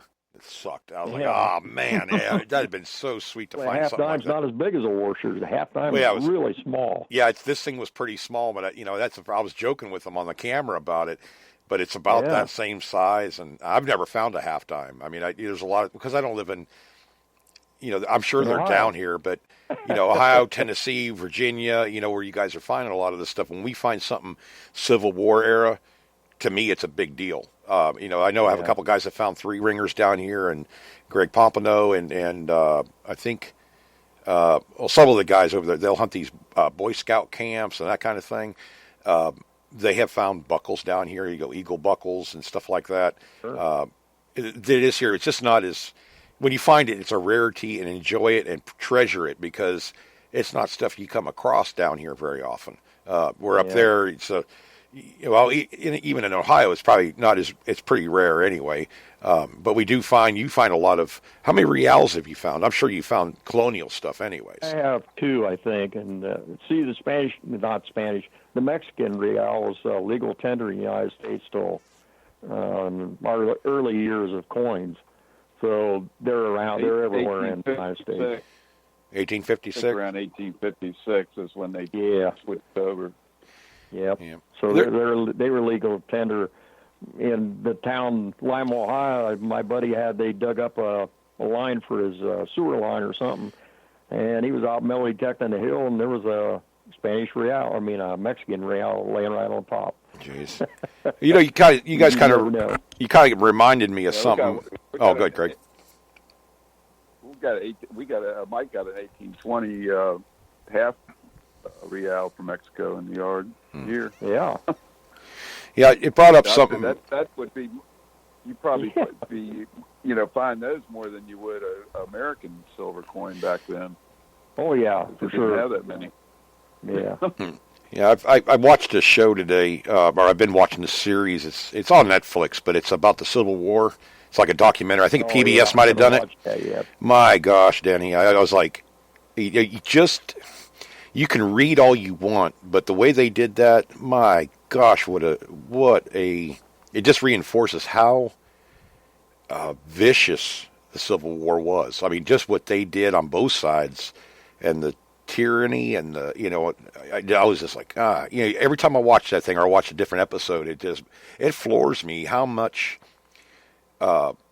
Even in the battles, they talked about in this documentary, a man getting shot so many times. They were fighting, and they'd been fighting for like 30 days or something in this one spot, or for quite a while anyway, that he actually fell apart. That's how many times he got hit with bullets. I mean, you think about how many bullets were flying. It doesn't surprise me we're still finding them, because I think Gettysburg, they estimate there were over 3 million bullets fired. Yeah, 3 million ounces of lead. It's just. But they talked. Oh, this is what I wanted to mention to you, that in that documentary they were talking about Sherman, obviously, and his rampage through the South. Right. And I didn't realize I know he burned these places, but they were, pillaging. They were taking everything, livestock, or if they couldn't take it, they were shooting it. It was just vicious. But they showed pictures of these towns, and all you see is a couple buildings may be still standing, but they're pretty much gutted. Everything else is leveled. Yeah.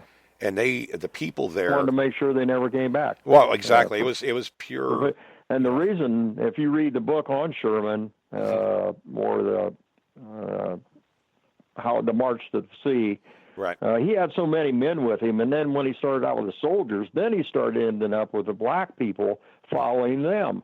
Right. And when he got to one river, and I forget where it was at, they had a bridge going across, and he said, pull the bridge after the last wagon and don't let any blackies across. Right. And that's what they did, and there they sat on this side of the river, and some of them tried to swim and they couldn't swim, and they drowned.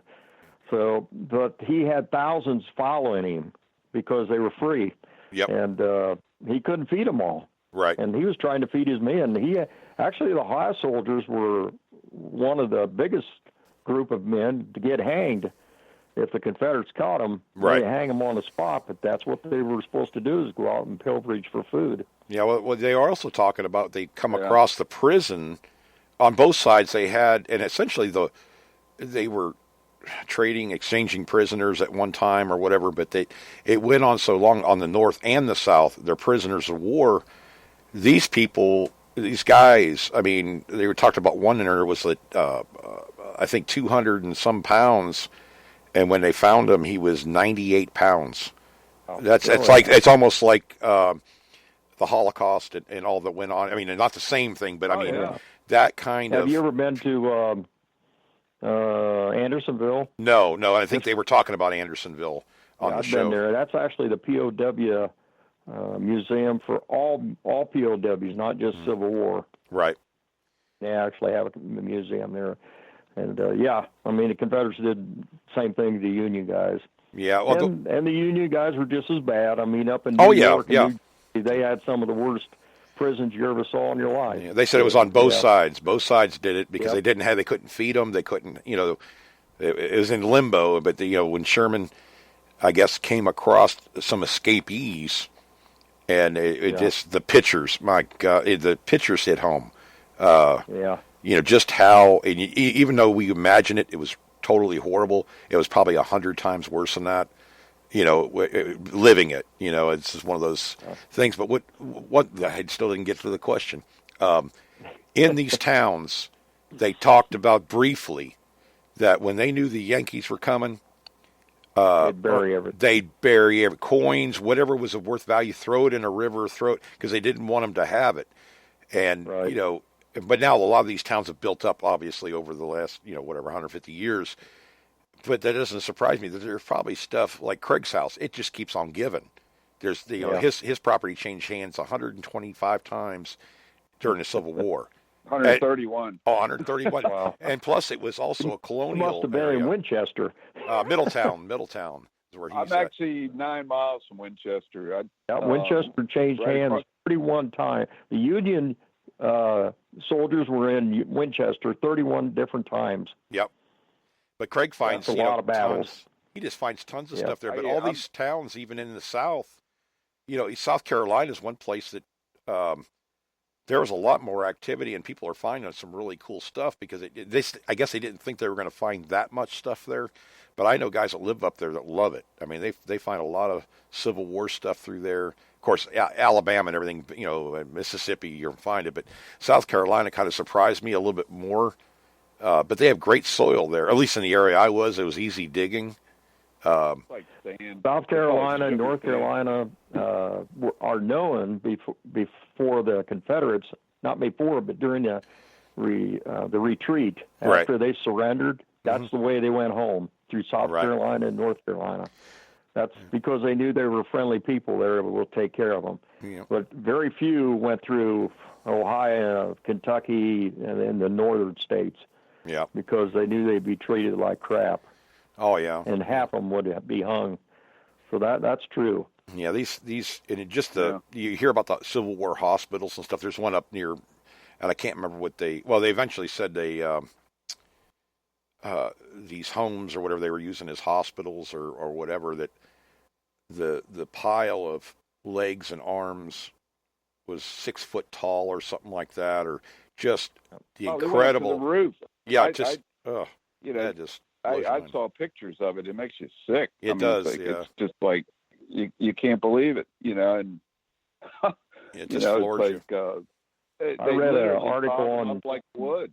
Mm-hmm. Yeah, I read an article on Facebook today about the Confederate soldiers, what they received in pensions after the Civil War, and I think Florida gave the soldiers $5 a month after the Civil War in a pension. They got that like in 1858 or something. Right. Can you imagine $5 a month? Yeah. Gee, yeah. Well, we have that was a lot of money. I mean, that's $60 a year. Some of them didn't make that a year. Yeah. We have actually a couple Confederate graves in our cemetery over here. Well, of course, I think there's actually a Union soldier buried there too. But I found a small cemetery.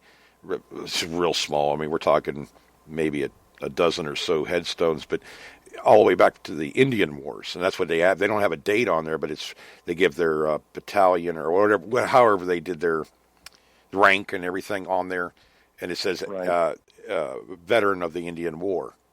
And then they have right next 2 stones down is a Confederate soldier, and he gave his. I have photos of it. I actually wanted to put that up just because of his rank. I think it was Alabama.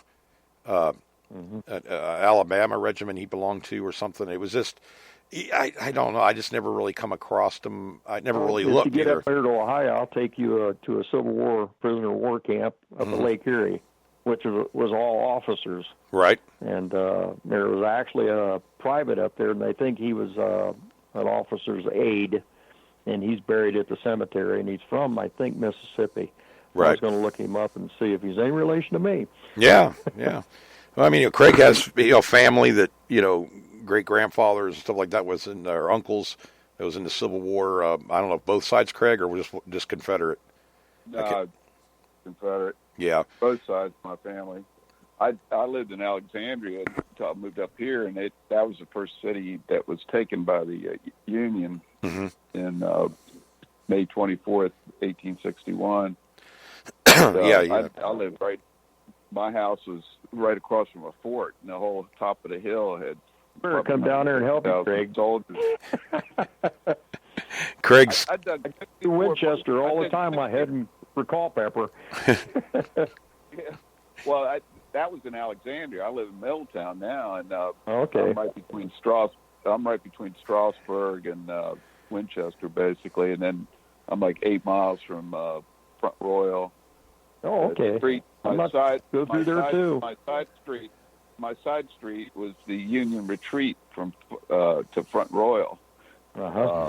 It just blasted all the way up and down the streets, and then I got 5 hospitals, Civil War hospitals. Oh, wow. So far that I know in my neighborhood within 4 blocks. Wow.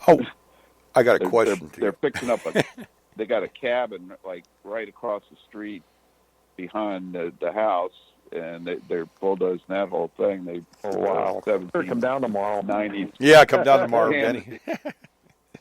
But a couple of the guys I know, they've been digging there, and they found a breastplate and some bullets and stuff, and they're going to turn it into a historical site. So they're giving all the stuff to the people there. But the other day, a guy found a ball button, a large one, laying right on the ground.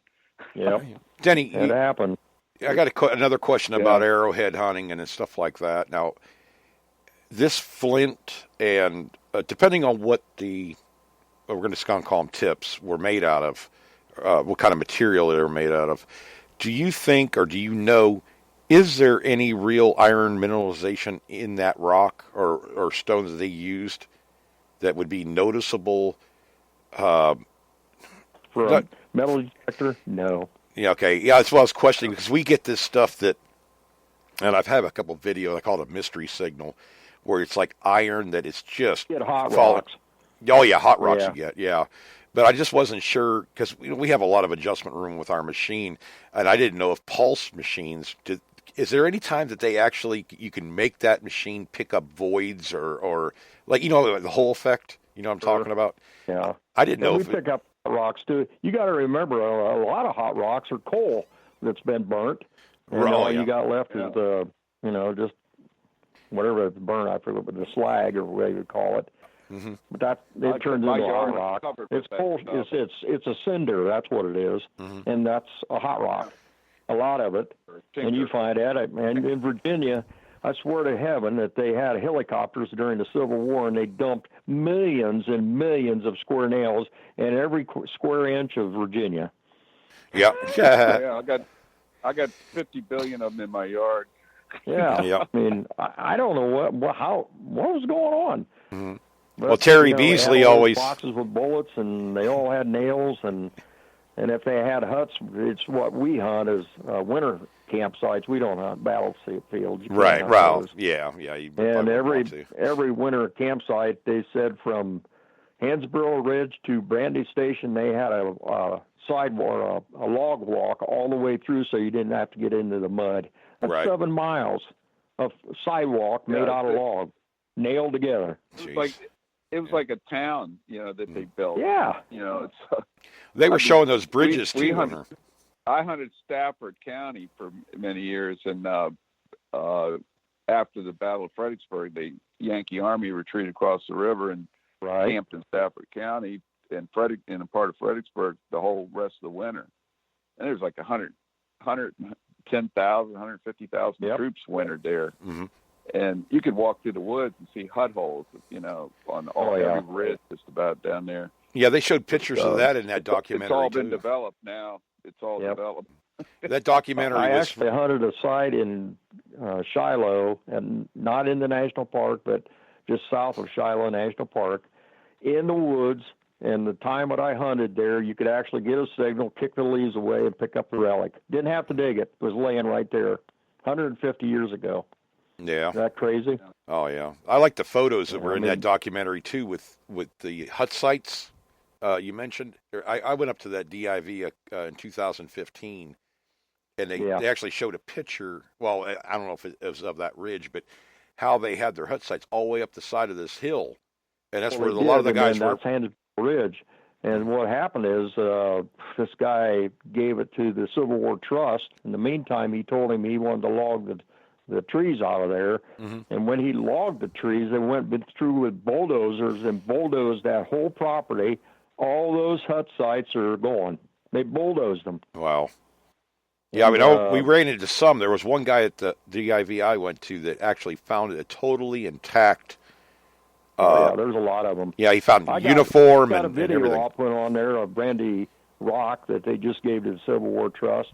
Uh-huh. They took the whole woods off there, and I got a video, and you can see 5 huts right in a row that I filmed. Oh, jeez. And now that's all off limits to metal detecting. It's just amazing. And you know, it's still there. You can see them. See, I watch a lot right of this. After another. Yeah, I watch a lot of these shows. It doesn't have to be just about the Civil War. Any kind of documentary or whatever about World War One or clear back to Spanish American War, Civil War, whatever, Revolutionary War. The photos, you know, they tell you a million things about how they lived, what they had. I'm looking at the wagons. I'm looking at everything because we find this stuff, remnants of it, everywhere. Sure. And if you can find where they had their encampments, that's what, you know, you guys do in Virginia, you know, that kind of thing. But we know where battlefields happen, but we had a lot of skirmish sites and everything else. There's stuff everywhere. I just, you know, the bullets, I cannot believe that we will run out of finding bullets for the next 50 years. I mean, we still find them just about every trip up there that I've gone on. I've found bullets, you know, 3-ringers, 69 calibers. I mean, casings, and there's over 2,000 different kind of bullets. Yep. I mean, you know, I just don't see it ending. I found a Bartholomew bullet this time. It was a pistol bullet. I'd never found one of those. And I went, wow. And I found it right next to a New York button. They were right together. I went, what the heck? These are really loud. Yeah. I thought it was a beer can on the middle of the field. But that's what it was, a New York button and that bullet right together. Yeah, you know, the reason I brought up the metal detecting thing and artifacts, you know, like arrowheads and stuff, is because, you know, with our machine, there is so much adjustment room, and I can mess with the ground balance. I can mess with everything. And I told Craig, I want to find a couple of these points or whatever and see if I can make the machine do anything that, you know, I don't know if it would give you an ohm sound or a wobble sound. You got a company down there professes that they have a metal detector that will pick up flint. And when I heard that in Ohio, we got flint everywhere. You'd be going nuts by beeping. Right. But that is Pelico. Yeah. Pelico has said they had a metal detector find flint. I went, you got to be kidding me. Maybe. But down here, that would help you because we don't have a lot of the same. We don't have a lot of rock down here. We have the limestone rock, but yeah. I was just thinking, you know, if there was because this machine, I can take it into salt water and I do the complete opposite of what you do to ground balance your machine. As a matter of fact, I don't even ground balance. I put it on 0. And then I work with other things. I just run 0 and when I metal detect. And I just pick up everything. Yeah, it just I picked up more bobby pins than women can put them in their hair anymore. Really? Must be a gazillion bobby pins in the lakes. I have not dug. I could maybe count on one hand how many bobby pins I've actually dug. So that on means a beach. You do have some discrimination. Right, I do. Oh, no, I meant as far as ground balance. With ours, we put it on 0. But we're able to hit a 12-inch chain, gold chains in the ground in this situation. But the adjustment room and the frequency, I have like 600 hertz difference on these knobs. It takes you into a whole different realm of thinking, between salt and iron mineralization. If I can pick up salt and iron and this and that, but our ground here, at least where I'm at, is mostly sandy. So if there was something that was different makeup than the sand, that's what I was getting at. I don't even know if it's possible because a lot of people. I don't think it is, but try it. That'd be interesting. Yeah, I'm just going to kind of do some testing with it to see if I can get it to. I use my old eyeball metal detecting eyeballs.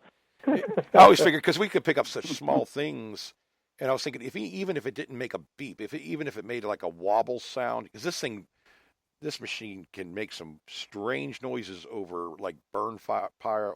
What detector are you using? A bliss tool, V6 or V3 do it too. I figured it was a bliss tool. That thing's got more knobs than I got in my car. Yeah, most of them. Yeah, they're the thing that's neat about it is they all work in conjunction with each other to the point where my buddy had the first bliss tool in the United States.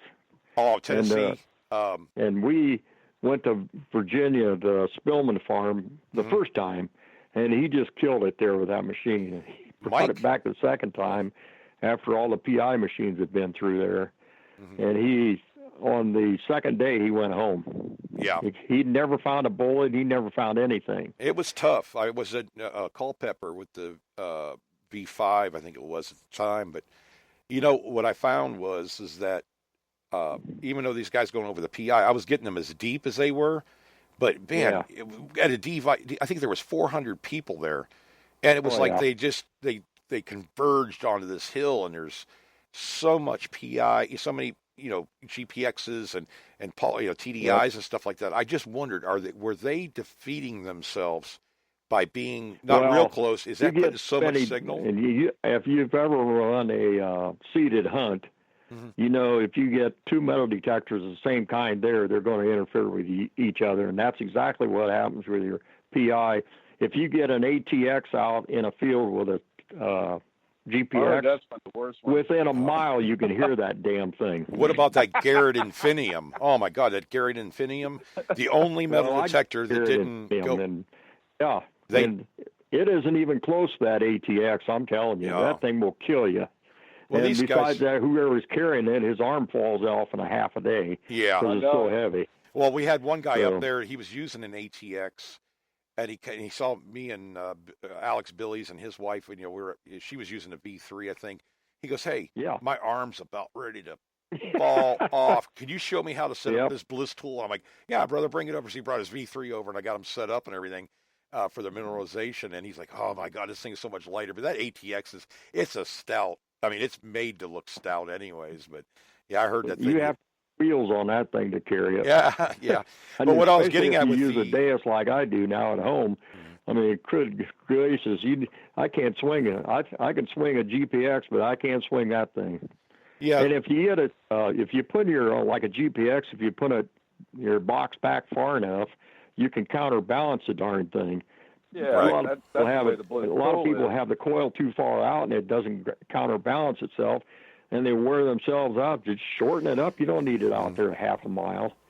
Yeah, that's the one thing I did notice with these pulse machines, the Infiniums and stuff, that the people that were using the V3 model bliss tool, they couldn't get within about 20 feet of them because of the feedback. But with the V6, I hunted within 10 foot of a lady using an Infinium, and the GPXs were right there too. Didn't have a lick of problem.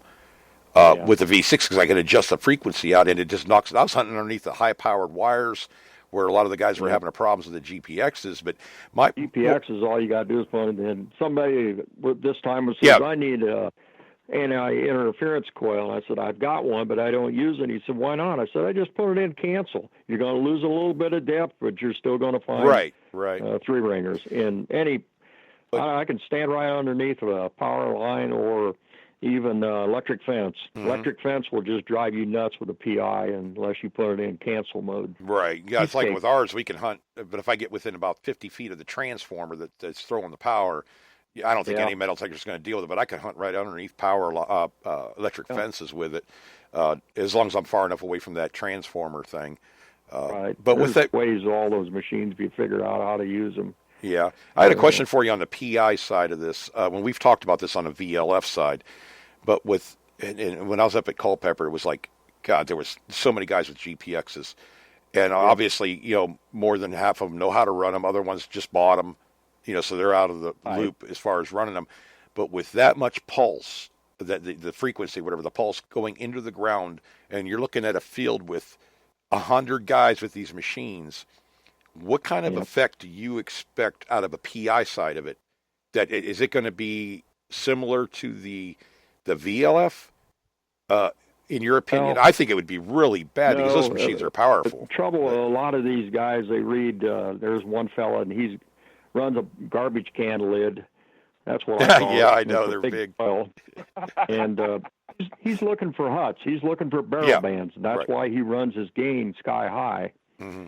But a lot of guys, and especially this last hunt, the two fellows from Kentucky, they were having a hard time finding bullets, but I think what they were doing, they had their gain.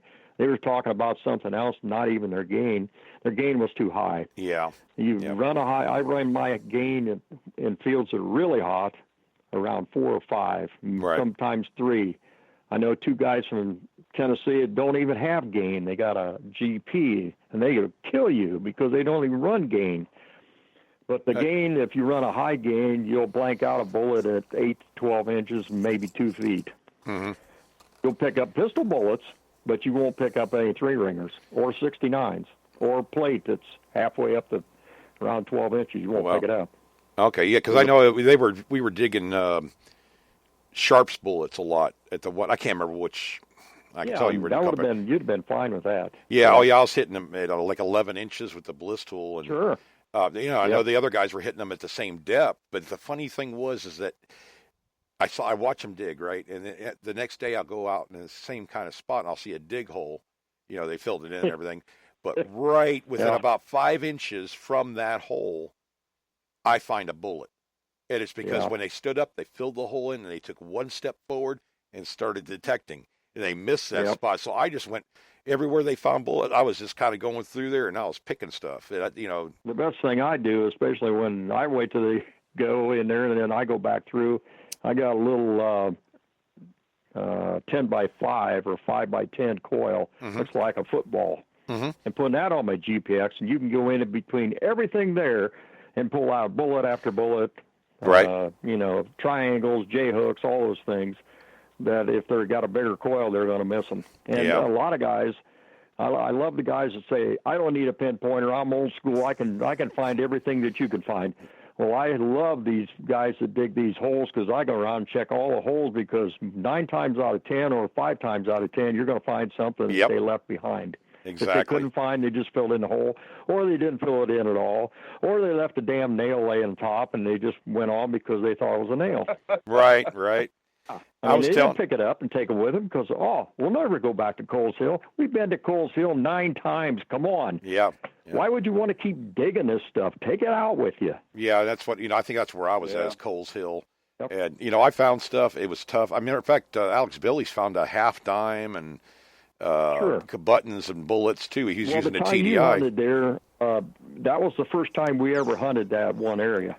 Right. I mean, that was just absolutely the first time we ever hunted that area. Yeah, it was kind of. And that was just like a gold mine. And I could not move my coil, my GPX coil. I could not move it more than an inch without hitting a target over there by the Strasburg Road or something like that. Yeah.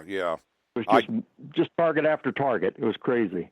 Yeah, that was part of the battle site right through there. Right. Yeah, I went down there the second or third day, and I did get a couple bullets out of there, but it was they was hit pretty hard right there. You guys did a good job of hitting that spot because it, everything I found was really deep. I did find part of a colonial buckle, and it was actually identified by somebody because I didn't know what the hell I was finding up there. I'm not in that realm.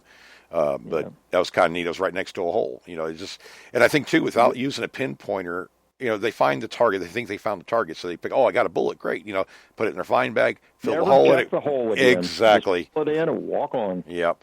And see, I've seen up at digging in Pennsylvania. I mean, the area had probably been hit. We don't know for sure, but everything that Craig and I were finding was. It was 11, 12 inches down, flat buttons and bullets, round balls. Craig found part of a lantern. I found a King George. He found a large cent.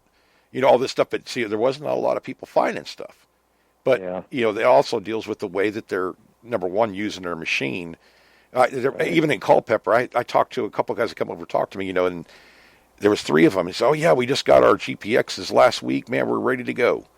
And I'm thinking to myself, I set up my machine after I ground balance it, and especially if there's a lot of guys in the area. My buddy and I, we auto-tune to each other, so we don't bother each other. And I auto-tune to my pinpointer.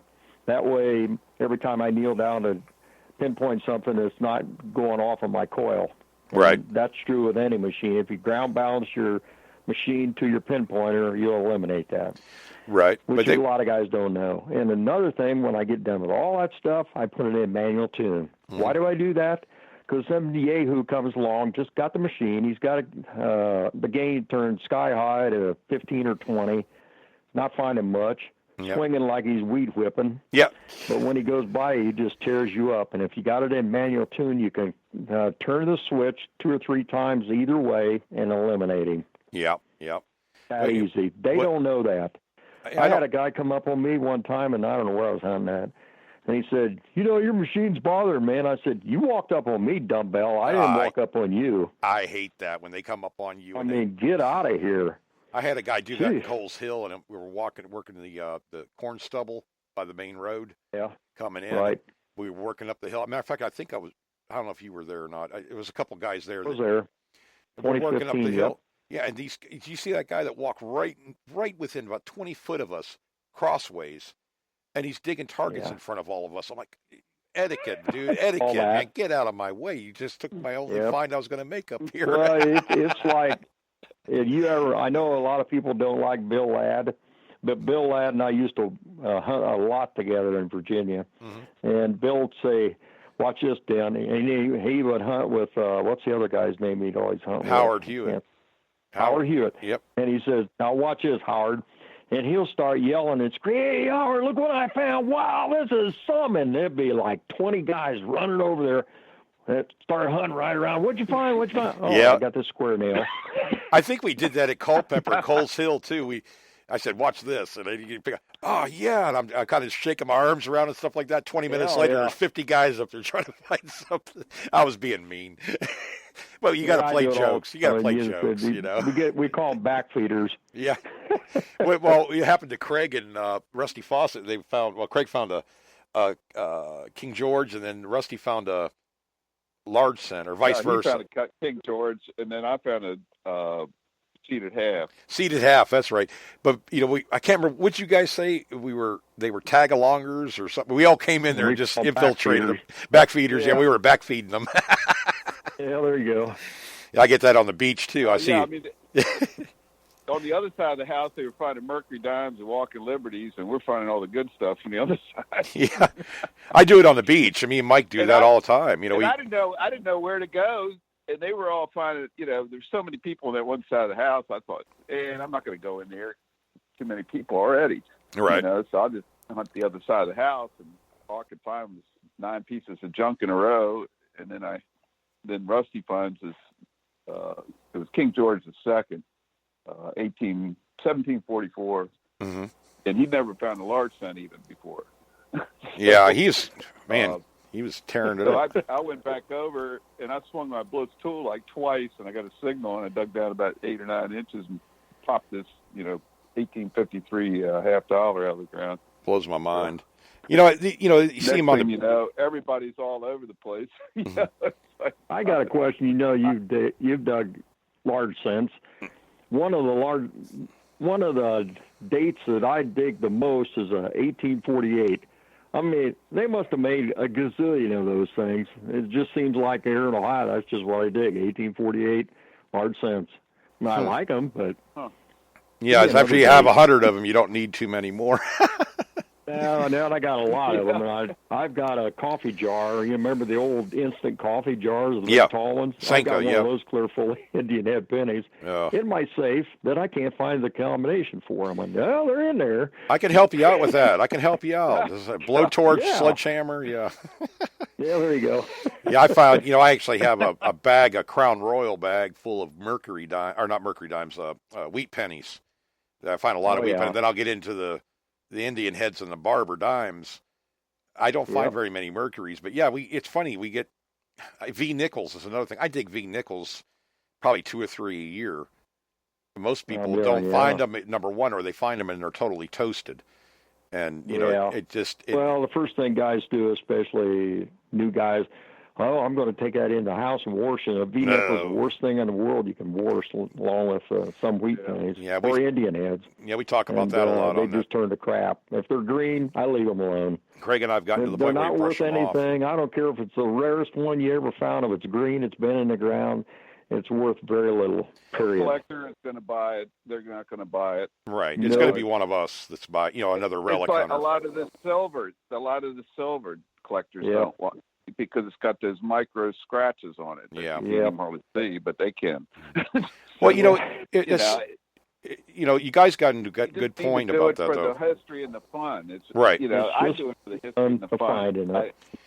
Well, people were talking about selling, whether it's right or wrong to sell our relics and stuff like that. But the way I'm thinking about it more and more, who's going to buy those? And whoever does buy those, if they're paying money for them, they're going to treasure them, in their own way. Because this goes on with artifact, like arrowheads and stuff like that. These guys, not all of them, but I mean, there's, from what I noticed, this arrowhead's worth a lot of money, and this arrowhead's worth a lot of money. It's more money, but it's okay. A lot of guys do buy. I go to a relic show here in Ohio, and it's once a year, and it's just arrowheads and hammers. And you'd be surprised how many people do buy at those shows. Yeah, and I was just saying, though, that making the point that, I wasn't sure if I really liked the idea of, and I've never really sold anything of mine or anything, but I thought to myself, if the person that really wants is willing to pay that money for it, they're going to treasure it just like I would, maybe more, and they're going to display it, and the same thing applies with the arrowheads and stuff. It's not, they make it sound like they're doing something illegal in a way, but to me, the people that are buying this stuff are treasuring it anyway, so is it really a bad thing? I don't, in some ways, I don't think it is, because it's actually, it's part of history that's seeing the light of day. It's treasured by the people who have it. When you get older, what are you going to do with them? And when you pass away, if your wife's still alive, it's going to be for sale at a garage sale for a quarter apiece or less. Right. And the metal detector's going to be $20. What are you giving me for it? Yeah. I've seen guys that sell. They've sold their entire collections to they got into rough times, and I feel for them, because you can't replace the memories of those items that you found, where you found them at, and everything else. So for them to sell that, number one, is a huge thing to me, to be able to give up a whole collection like that. But the person buying it obviously wants to buy the whole thing. I know a lot of people that did that, and they wish they hadn't. Yeah, because they can never replace found those good things again. Right. Yeah, I'm giving up my KKK badge. Yeah. No way. With me. I got a morbid kind of comment about, you're talking about the KKK and all that. My ex-father-in-law, he's a funny guy anyway, and we went to an auction, or he went to an auction, and he got a box of stuff, and there was actual photos of entire families of the meetings they would have. They're all dressed up. He goes, "Oh, you want to see some family photos? I just found some." And I didn't know he went to the auction, and he hands me this stack of photos, and I'm looking at it. It's all Klan. I'm looking at him weird. He goes, "I'm just kidding." He's all family portraits. I'm like, "Oh my God, that's just morbid." But with selling this stuff, I mean, they sell antiques all the time online. They sell vintage items. I've done that. Some kind of weird motor or whatever from way back. I'll put it on there because somebody's going to want that. Especially like car parts and stuff, the real old car parts. You can't come by this stuff very much anymore. So these people it's become a big business. The new old stock. Stuff yeah, I mean, you just find all kinds of. Specializes in Model Ts. Yep. And if you can't find a part, which they trade amongst themselves anyway. Right. They just make their own. Yep. Just with all these items and everything, I didn't know what your thoughts were on somebody that sells. I used to really frown upon it, but then you kind of weigh the odds. Somebody does need the money. I've been metal detecting Civil War sites for a long time, and I've got a lot of bullets. I'm 71 years old, and there's no one to give them to, and I know Bill's going to ORH is going to say send them to me. Yeah, but I put them in a box, 2 or 3 bullets a piece, and put $10 on them at my wife's garage sale. Yep. And I've sold every one of them to a 9 and 10-year-old boy. Oh yeah. And one of my boys, his grandfather called me uptown. He says, "I want to talk to you, Mister." And I thought, "Oh my gosh, what did I do now?" And he said, "My grandson." And soon he said it. I said, "He bought some bullets off of me," and he said he sure did. And now this has been a few years ago, and since then he's graduated from high school, and he's gone on to be a history teacher from those bullets. Oh, now, cool! Is that cool or not? That is very cool. That's what these kids. His love of history just turned around after he bought those. I've seen it on the beach like that. Happened. Me and Mike Miller and John. I'm sorry. I think it was Paul Hill and a couple others went to the Clearwater Beach, or it wasn't Clearwater Beach, but it was down on the coast somewhere, night hunting, and we got surrounded by a family for the most part, kids, everywhere from 5 years old up to, I don't know, 16, 17 years old. They had the best time watching us dig stuff. And we gave, if we found a quarter, we'd give it to them. It was kind of one of those situations. They were just so enthralled with what we were finding and want to be right there. And, oh, there was a beep. I heard it. It sounded real good. Are you going to dig it? They were so excited. And we couldn't say. Heard that before. Well, see, Mike Miller, I think he took off. It was nighttime, so he said I wandered off that way. But they were hanging around with me and Paul and them. But they had the best time. Yeah, it was just fun, to share, the finds. If it got the interest going into relic recovery, whatever you want to call it, just history. It's neat the way that affects. I have one of the ladies my wife works with has a couple boys, and their mom told them I metal detect and this and that. Oh, will you take me out metal detecting? That's the first thing they ask. They want to find pirate treasure. While you're talking about that, April 14th, Boy Scout close to us asked my partner and I. We've been there several times, given demonstrations, and they asked us to come and do a demonstration for Boy Scouts. And what they do is they've got all different kinds of things. Or boys are trying to get into Boy Scouts, and they come there and we throw money in rings and stuff, cheap rings in the sand, volleyball court, give them a metal detector, tell them to go out and find something. And Butch Holcomb from American Digger magazine sending me magazines, and we'll give those away also at the same time. So. Oh, that's cool. Yeah. And the last time we did it, my partner and I said we said we weren't going to do it again. We had 1,000 kids go through that volleyball court. I've been coming up with a better, even a theory anyways, with as far as people, kids, whatever, getting involved in metal detecting. I kind of started thinking, well, there were not going to be anything to find. There are going to be a million people out there with metal detectors. But, in the big scheme of things, I want everybody to get a metal detector that wants to try it. Because if anything else, it's going to open up more properties for the rest of us. People are going to be more used to it. It's a positive thing. This hobby can, we can have a ton of people in here because you're just not going to find everything. Matter of fact, we're going to find more different stuff. The more metal detectors out there going out in these woods and places where people don't usually go, finding some really old relics that would probably just been totally forgotten, never even found.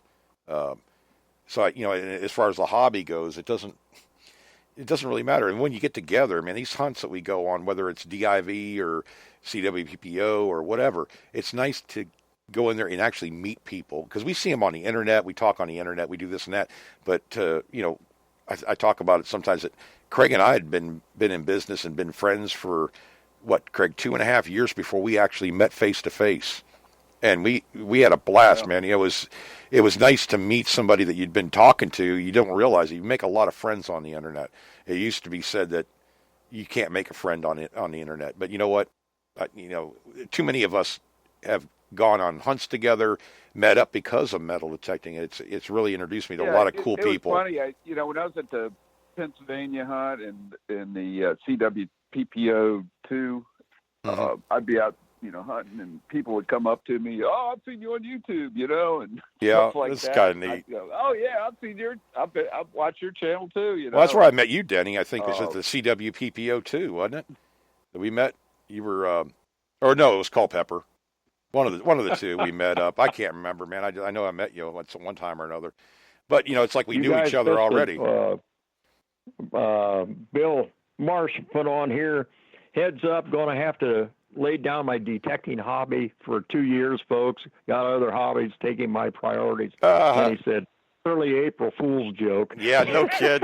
Which is tomorrow. Yeah, my chat stopped updating for some reason. It did that couple weeks ago too. I mean, you're still able to post this stuff, but yeah, Bill, I can't see Bill ever putting down a metal detector for another hobby. Me either. I can see him working. My wife's probably going to bury one with me. I don't know. Yeah. My wife would tell you that she was going to use that detector to bury me. You know what I mean? It's to smack me with it. Craig, did you happen to see the boy that found the CS button at DIV this time? The picture of him?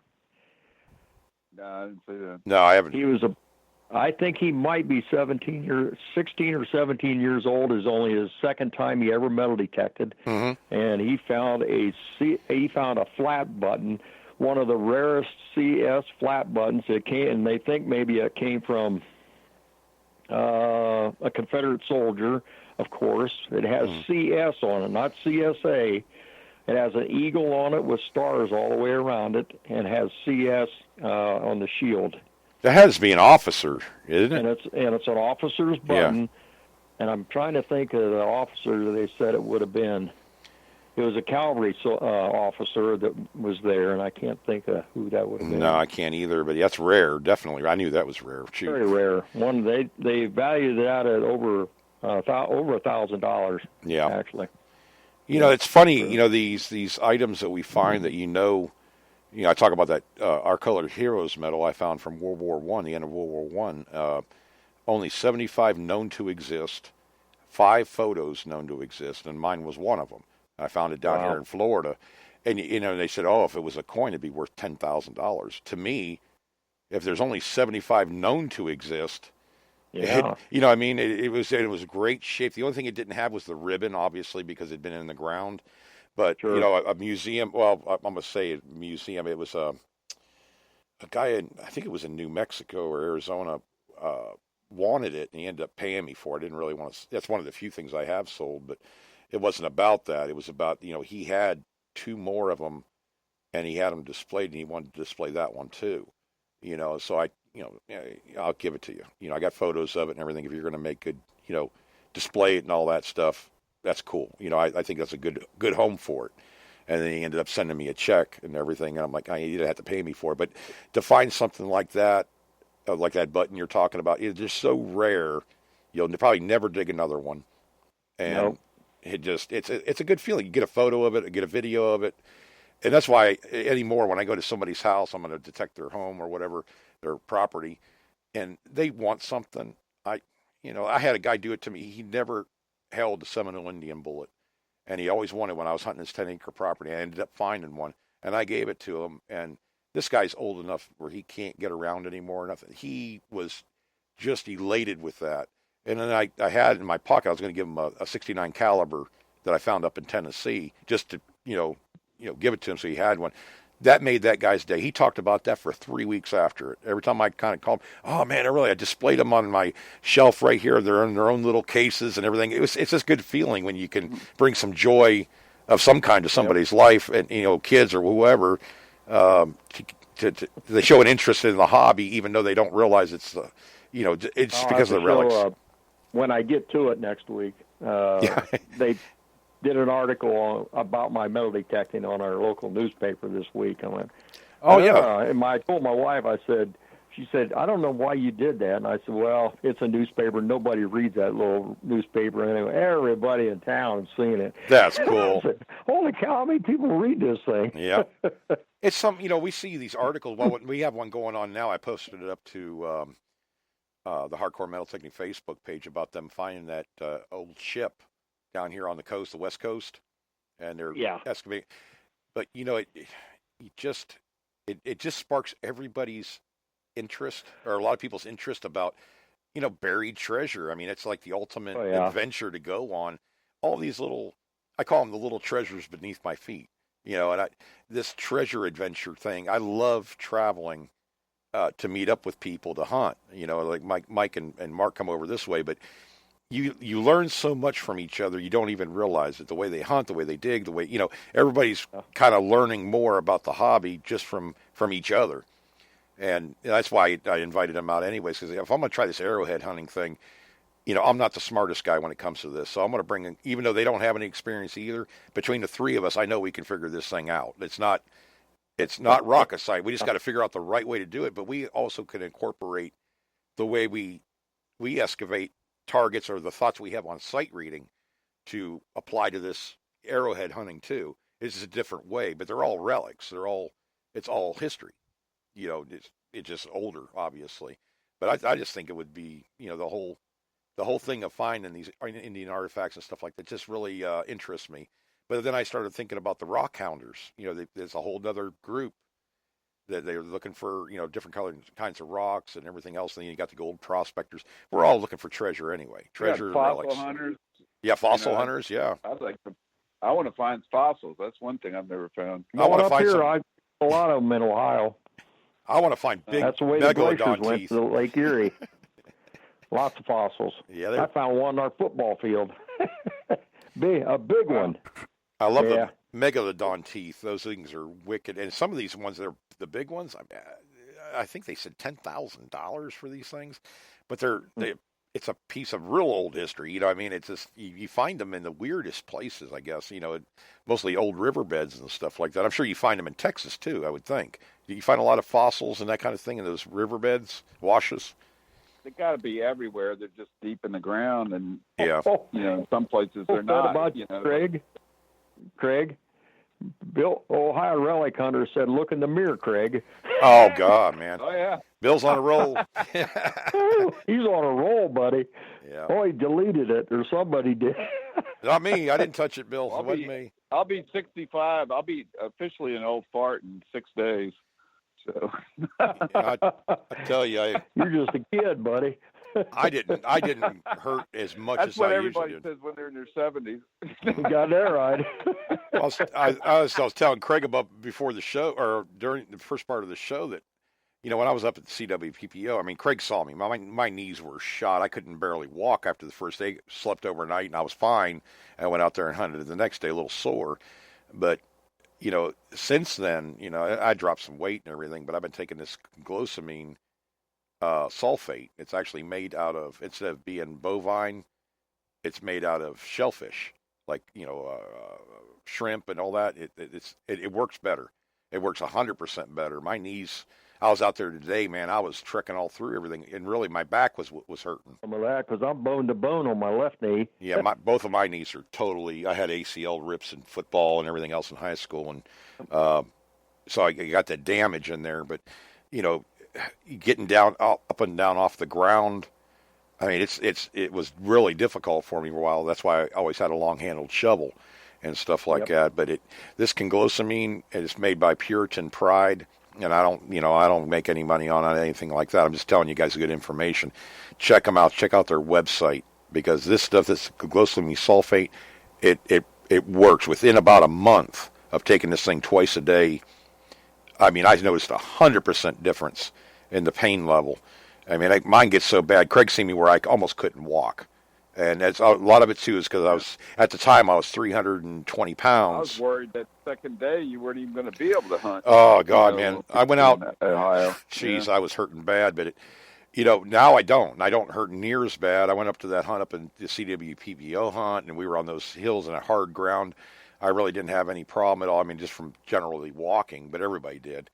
But it was. You wear knee pads? No, I don't even. I try not to kneel down on the ground if I can help it. That helps a lot. I mean, that does not necessarily kneeling down a lot, but you're compressing your knee and holding it together, and it's not moving all over. Oh the yeah, place. I wear like the Velcro braces on my legs sometimes, but I haven't had to wear those in almost a year. So I know I'm getting this. It's the only thing I've changed in my world, other than losing some weight, which probably helped. I'm down into the 270s now, but I was, years ago, almost 360 pounds. So I mean, I haven't done dieting and stuff. It's pretty much just go outside, work, go out metal tech, going. I can't remember the guy's name. There's one guy, a bigger guy that was at the DIV that year, and I guess he had lost 100 pounds. Died. And he died. No way, really? Oh, my God, I Oh. didn't even know that. Shane was his name. Yeah.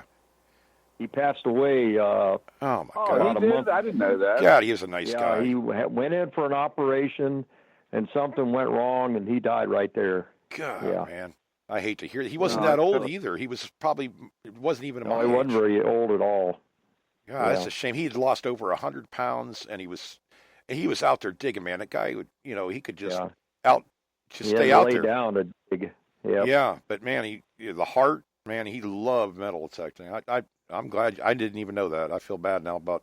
Well, I don't feel bad. He's a good guy. Hunted this last time, and they raised $6,000 for her from DIV guys. Yeah, that's awesome, guys. I'm glad you guys did that for him. Or Yep. yeah, that's I can't believe I didn't even hear about it because I was, what I was going to say is he was super great guy and everything, and he was out there busting butt but having fun, and it was helping him health wise, and that's kind of what I did. I mean, he kind of inspired me a little bit to try to do that because during the DIV, I was pretty high up there, and health wise, I'm 48. I'm not getting any younger, but I feel like I'm 98 most of the time or before. My dad. How do you know? Yeah, I don't know. I remember when I was 48. Yeah, I hope, I wish that I would get out there at your age. When I'm that age, I want to be out there still detecting, and that's what I got in my head. If I kept up the path I was on, I was probably not going to be able to metal detect past probably 55 or so. That's what I felt like. But yeah, to see you guys out there doing, I'm like, hey, I got to get something right in my life and start, watching out for myself. I don't eat anything special. I just eat the same stuff, but little different portions and stuff. But I don't really like go out and measure anything. It's just, get out there, do some hard work, do some yard work, go metal detecting, go bottle hunting or whatever. It does help you lose a lot of weight. Anybody who tells you that metal detecting is not physically demanding. It's a fun way of exercise. Right. You don't even realize it. Yeah, because if they tell you that it's no big deal to metal detect, they've never really done it hardcore style or something, because I saw a bunch of people at all these hunts. They would hunt so damn hard that the next day you could smell the Bengay and probably see the Advil that the bottles of it been taken, because these guys will beat and gals too. I'm not, when I say guys, I mean guys, gals, kids, whatever.